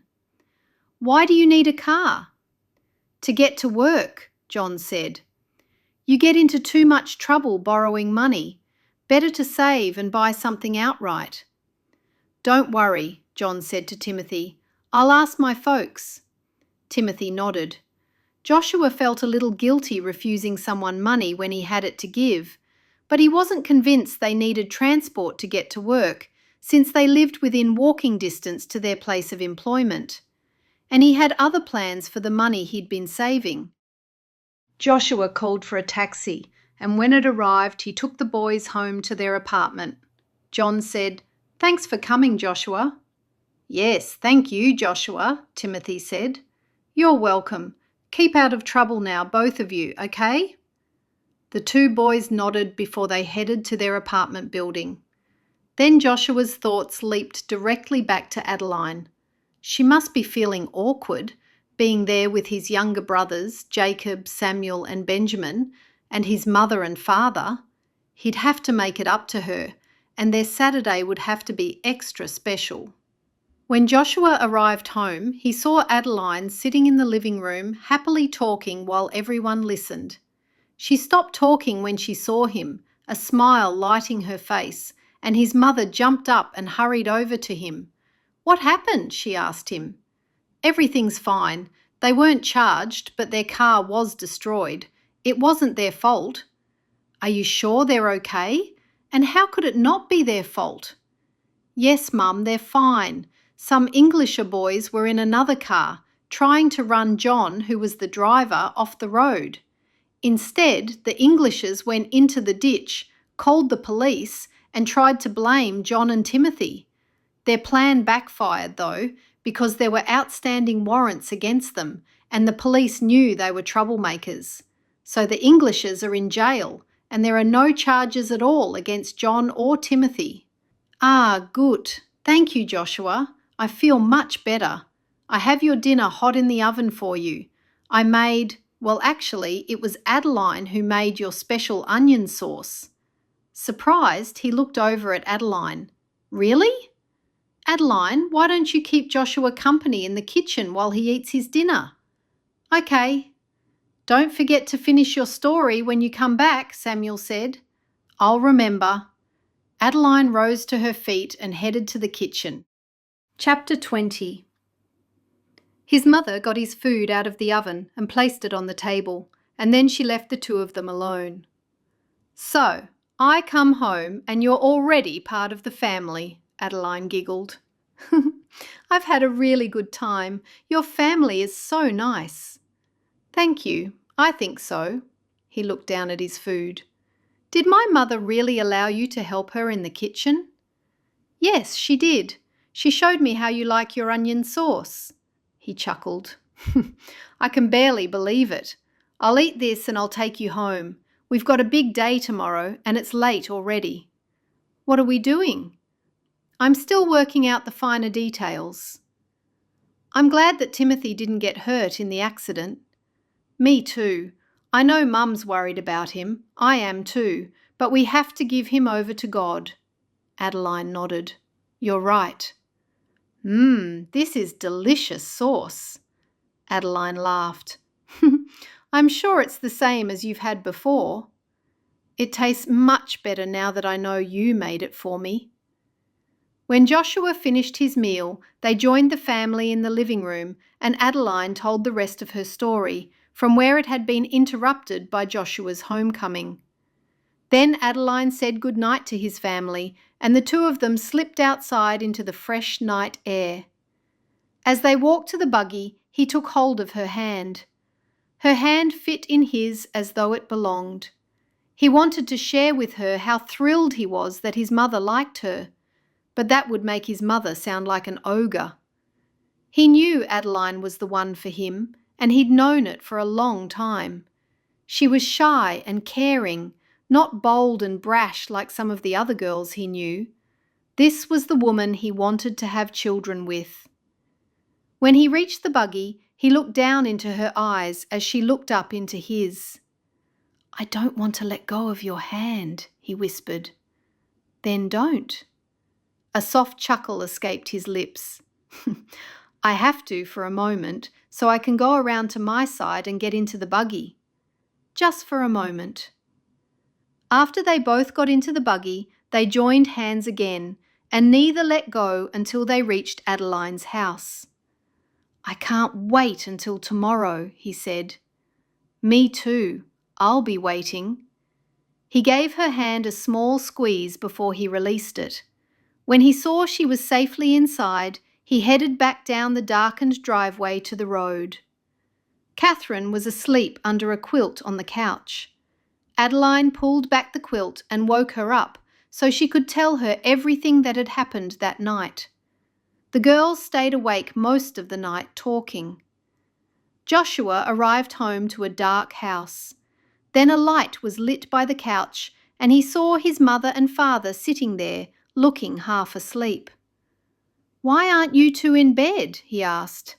Your mother made me wait up for you. His mother gently dug his father in the ribs. Obadiah, you shouldn't say that. It's the truth, he chuckled. He sat down with them. Are you worried about Timothy? This isn't about Timothy. No, your mother couldn't sleep because she's pleased about the guest you invited for dinner. She's a nice girl. Will she be coming here again? She leaned forward, waiting to hear his answer. If you must know, we're spending the day together tomorrow. His mother brought her hands to her chest. I'm so happy. Now can I go to bed, Mum? I've had a busy day. She leaped to her feet. Yes, go to bed so you're nice and fresh for tomorrow. Oh, Mum, would you care to do something for me? Yes, of course. There's a slight matter of a picnic basket and the food to go in it. I was going to ask Hazel for help, but the dinner had to be cancelled tonight, so I didn't see her. I think I can find some food in the pantry for a picnic. Thank you, Mum. With so many men in the house, there was always plenty of food about. "Now can I go to bed too?" his father said, grinning from ear to ear. "Yes, you didn't have to wait with me." As Joshua walked up the stairs, he heard his father say to his mother, "You know I can never go to sleep unless you're by my side." Joshua smiled, and he hoped he'd have a marriage like his parents. They were still very much in love. Chapter 21. The next morning, Joshua was hitching his buggy and excited for his big day when Benjamin, his youngest brother, walked out of the house to join him. "You know, if you're certain Adeline is right for you—" "You don't need to give me advice." "Don't I?" "No, you don't. I give you advice," Joshua said. Benjamin chuckled. "Maybe at work, but not with my relationships." "I wasn't aware you had a relationship." "I was just going to say—" "Mum sent you out here, didn't she?" Benjamin smiled and looked downward. "She wanted to send Jacob out, but he refused. I think he wants Adeline for himself." "I don't think he does." "Are you going to marry her?" "I might." "Good. I like her." "It seems everyone here likes her." Joshua was finished hitching the buggy, and he led the horse away from the barn a few steps. "Goodbye, Benjamin." Benjamin folded his arms across his chest. "Have a good day. Don't forget to invite me to the wedding." Joshua chuckled and climbed into the buggy. When he got out onto the road, he trotted the horse, glad that every step was taking him closer to Adeline. It was a perfect day with not a cloud in the sky. Would today be too early to ask her to marry him? Even though he knew she was the woman for him, it would only be the first day they spent together. Adeline paced up and down the living room floor, waiting for Joshua to collect her. She'd woken early and had dressed in a soft violet-coloured dress. Catherine had brushed out her hair and braided it for her while giving her advice for the date.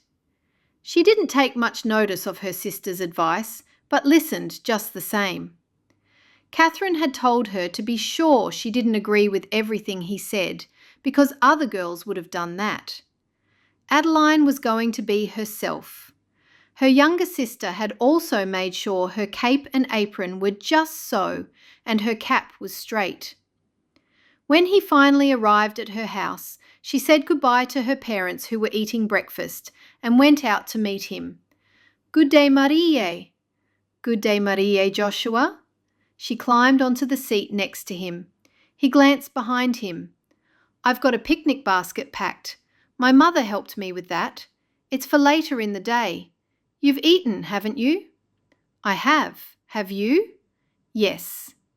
As he left her driveway and moved onto the road, he said, "I thought we'd drive to look at some covered bridges and see a few places we wouldn't normally visit." "I'd love that." As they drove around looking at beautiful places, Joshua talked about his life and his work in the family business. In turn, she told him about the things that she liked to do. She loved to bake cookies, and recently she'd tried her hand at making ice cream. "Would you make me some ice cream?" "I will. What flavour do you like?" "As long as it's ice cream, it doesn't matter. I've liked every flavour I've ever tried." Adeline giggled. "Me too. I'll make you some soon." "Wunderbar! I can't wait." He turned his buggy into a park. "Ready for some lunch?" "Yes, I'm quite hungry by now. I should have made up the picnic basket. Your mother must think me dreadful." "No, that's not right. I invited you, so it's up to me to bring the food. I cheated though and asked Mum to help me. She was only too happy to help." He stopped the buggy, jumped down and pulled out a blanket and a basket. She climbed down too. "Can I carry something?" "No, you choose where you want us to sit." "Okay." They walked together for several paces. "What about here, under this beautiful maple?" "Perfect." He spread out the blanket and they both sat down with the basket between them. "Let me do the rest," he chuckled. "All right, I won't argue." When she opened the basket, she was surprised to see it was filled with dish towels. "What's this?" She picked one up. "Ach, no, I've picked up the wrong basket. She said it was the one by the door. There were two and—" Oh, he covered his face with his hands. "I don't believe this. I wanted everything to be so perfect." Adeline laughed. "It doesn't matter."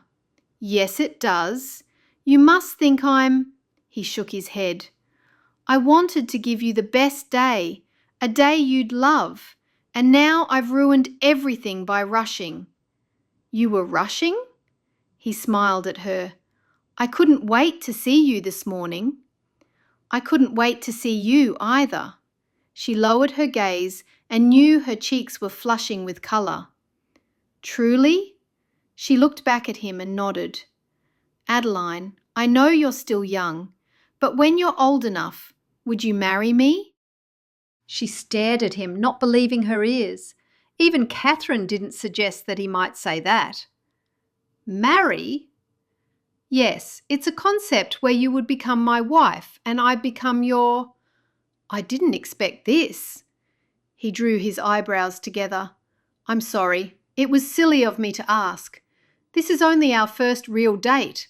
But I was just sitting here thinking, wouldn't it be a good story to tell our children that I proposed over a picnic basket full of dish towels?" She giggled again at the silliness. "Are you certain?" "Of course I'm certain, Adeline. I've liked you for a long time. I can't imagine being married to anyone else. I can understand if you want to take things slow because of your age. Even a year or possibly 2 is okay with me." "That would be far too long." "So, does that mean you want to marry me?" "I do. I'd like to be a young mother and have a large family." He chuckled and rubbed his chin. "That suits me just fine. Shall we have 12 children?" "I was thinking more like 8, and I like even numbers, so 4 girls and 4 boys." "Perfect." He looked down at the dish towels, chuckling as he wondered who was eating their picnic, and then looked back at her. "What do you think your parents would say about it?" "They'll be pleased. They were very happy when Lucy married Levi." He nodded, remembering that his mother wasn't too happy about Lucy, but Lucy and Levi had been together for a while, so that was a different situation. This was a surprise they were about to spring on everyone. "Let's go and get some fish and chips. I'm starving. Then, what do you say we stop by the bishop's house and see if we can talk to him about moving forward with our plans?" "Plans?" "Marriage plans." "Before we talk to our parents?" "Yes, sometimes people do that." "Do you mind if we say something to our parents first? I think they'd like to know before the bishop." "If that's what you'd like to do." "I would prefer it, please. Is it okay with you if we tell mine first?" Joshua agreed. Later, over their meal of fish and chips, they made plans for their future. They'd start by looking for a place to live. Joshua had money saved for a deposit, so they were in a good position to buy a small house. When they were sitting in front of Adeline's mother and father, with Catherine listening in from the kitchen, Adeline knew her parents wouldn't be able to believe it. Things had happened so fast between herself and Joshua. "What is it?" Adeline's father asked, frowning at the two of them. Joshua smiled at Adeline and then looked back at Mr. Miller. "I've asked Adeline to marry me, and she has agreed." Mr. Miller took a sharp breath and then looked at his wife. Mrs. Miller raised her eyebrows and stared at Adeline. "Is that right, Adeline?" She smiled. "It is." "Are you certain you're not rushing things?" Mr. Miller asked. "Dad!" Adeline was shocked. Besides that, she didn't want Joshua to start having doubts. "This is what we both want," Joshua assured him. "This part has happened quickly, but we've both been thinking about it for some time." Mrs. Miller crossed one leg over the other under her full dress. What does your mother have to say about this, Joshua? Adeline was concerned that her parents didn't seem overjoyed with the news. We haven't told them yet, Adeline said. That's our next stop. I wanted you and Dad to be the first to know. A tiny smile appeared around the corners of Mrs. Miller's mouth. If you're both sure, then I'm very happy for you. Instantly, Adeline was relieved. You are? Of course, we both are, Mr. Miller said. Why wouldn't we be? You're a fine young woman, and God has chosen a fine man for you. Mrs. Fuller bounded to her feet. Now how about a cup of tea and something to eat? No, why not stay for dinner, Joshua? No, thank you, Mum. We have to tell Joshua's parents before their evening meal. Oh, where are you both having the evening meal? Her mother asked. Adeline stared at Joshua, not knowing what to say. How about we come back here? He suggested. Mrs. Miller nodded with a grateful smile. Adeline had never seen such a pleased look on her mother's face. Would you? Yes, Mrs. Miller. We'll tell my folks and then make our way back here. Is that okay? Wunderbar, Adeline's mother said, while her father chuckled. On their way out of the house, Catherine ran out of the kitchen. Stop! Joshua and Adeline both turned around to look at her. Don't you have something to tell me? Catherine asked, with brows raised and hands on hips. Adeline laughed, knowing she'd already heard everything from her listening spot in the kitchen. We're getting married. Catherine squealed and hugged Adeline and then gave Joshua a quick hug. I can barely believe it. Oh, I'm so excited. We're coming back to eat here as soon as we tell Joshua's parents. And I guess we'll talk to the bishop tomorrow. It'll be too late to do it today, Joshua said. Adeline wagged a finger at her younger sister. Yes, so no telling anyone until our wedding date is published. I know how to keep a secret, Catherine giggled. When they were driving to Joshua's house, Adeline held her stomach. I'm so nervous. Do you think everything will be okay? I mean, will your mother be happy? Yes, she really likes you, I can tell. I hope so.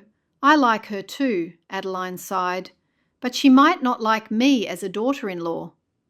We'll soon find out. She's hardly going to tell me if she doesn't like me. Joshua chuckled. Just watch her face. She doesn't have to use words to get her point across.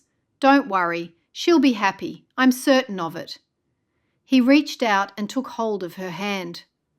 Now it was Joshua's turn to be in the hot seat as they sat in front of Mr. and Mrs. Fuller. It was obvious his parents had a pretty good idea what was going on as soon as Joshua had said he and Adeline wanted a word with them in private. Thankfully, none of his brothers had arrived home from wherever they were.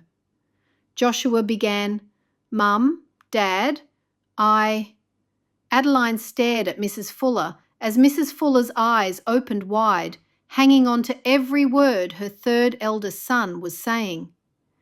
Mr. Fuller sat with feet wide apart and his hands clasped, twiddling his thumbs in circles. It seemed Mr. Fuller was feeling impatient. He'd been called in from the barn, so Adeline thought he might have been in the middle of a project.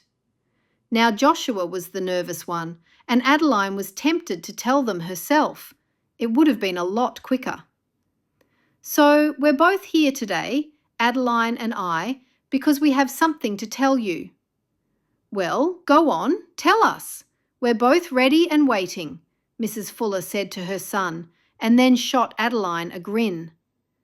Adeline smiled back, but couldn't help wondering if that smile might be wiped right off Mrs. Fuller's face as soon as she heard the news. We're getting married, Joshua said, looking back and forth from mother to father. Mr. Fuller clapped his hands together once. Wunderbar! Is this true? Mrs. Fuller asked. Joshua laughed. Yes, Mum, it is. Then I'm delighted. And I'm pleased for both of you too, said his father. Adeline put her hand to her heart. She could scarcely believe her ears. Her future mother-in-law approved of her. She hadn't been worried about Mr. Fuller. He'd already seemed to like her the night of Timothy's car accident woes. Then Mrs. Fuller jumped up and said to Adeline, "Can I have a hug?" Adeline stood. Of course. The two embraced, and then mother and son hugged. Mr. Fuller shook his son's hand firmly and gave a nod and a big smile to Adeline. "We told my parents quickly before we told you. Now we're going back to have dinner at my parents' house." Adeline held her breath, hoping that wouldn't cause friction. "Of course, it's only right to have dinner there, and Monday night you can both have dinner here. I'll cook up something special. Can you come in the afternoon to help me, Adeline?" "I'd love to." Adeline remembered Joshua saying his mother didn't like anyone helping her in the kitchen. This invitation meant that Mrs. Fuller truly liked and accepted her. Adeline couldn't have been happier. Joshua stood there in his parents' living room. He'd been prepared to ignore his mother's wishes regarding his choice in a wife, and now that he knew she liked Adeline, it made everything that much more special. God had found him a wonderful wife, and he would work hard to be a good husband, the kind of husband the sweet and shy Adeline deserved. "Mum, I've been meaning to talk with you about the picnic basket." "Did you enjoy the food?" "Tell her about the food, Adeline." Adeline gave a little giggle. "The dish towels were tasty." Mrs. Fuller put both hands up to her cheeks. "Ach, no, you took the wrong basket. The one you took is not a picnic basket, Joshua. It's my storage basket." Adeline kept giggling. Mr. Fuller laughed. So did Joshua, and then Mrs. Fuller joined them. Thank you for listening to Joshua's Choice. Joshua's Choice. Copyright 2017 by Samantha Price. Production copyright 2026 by Samantha Price.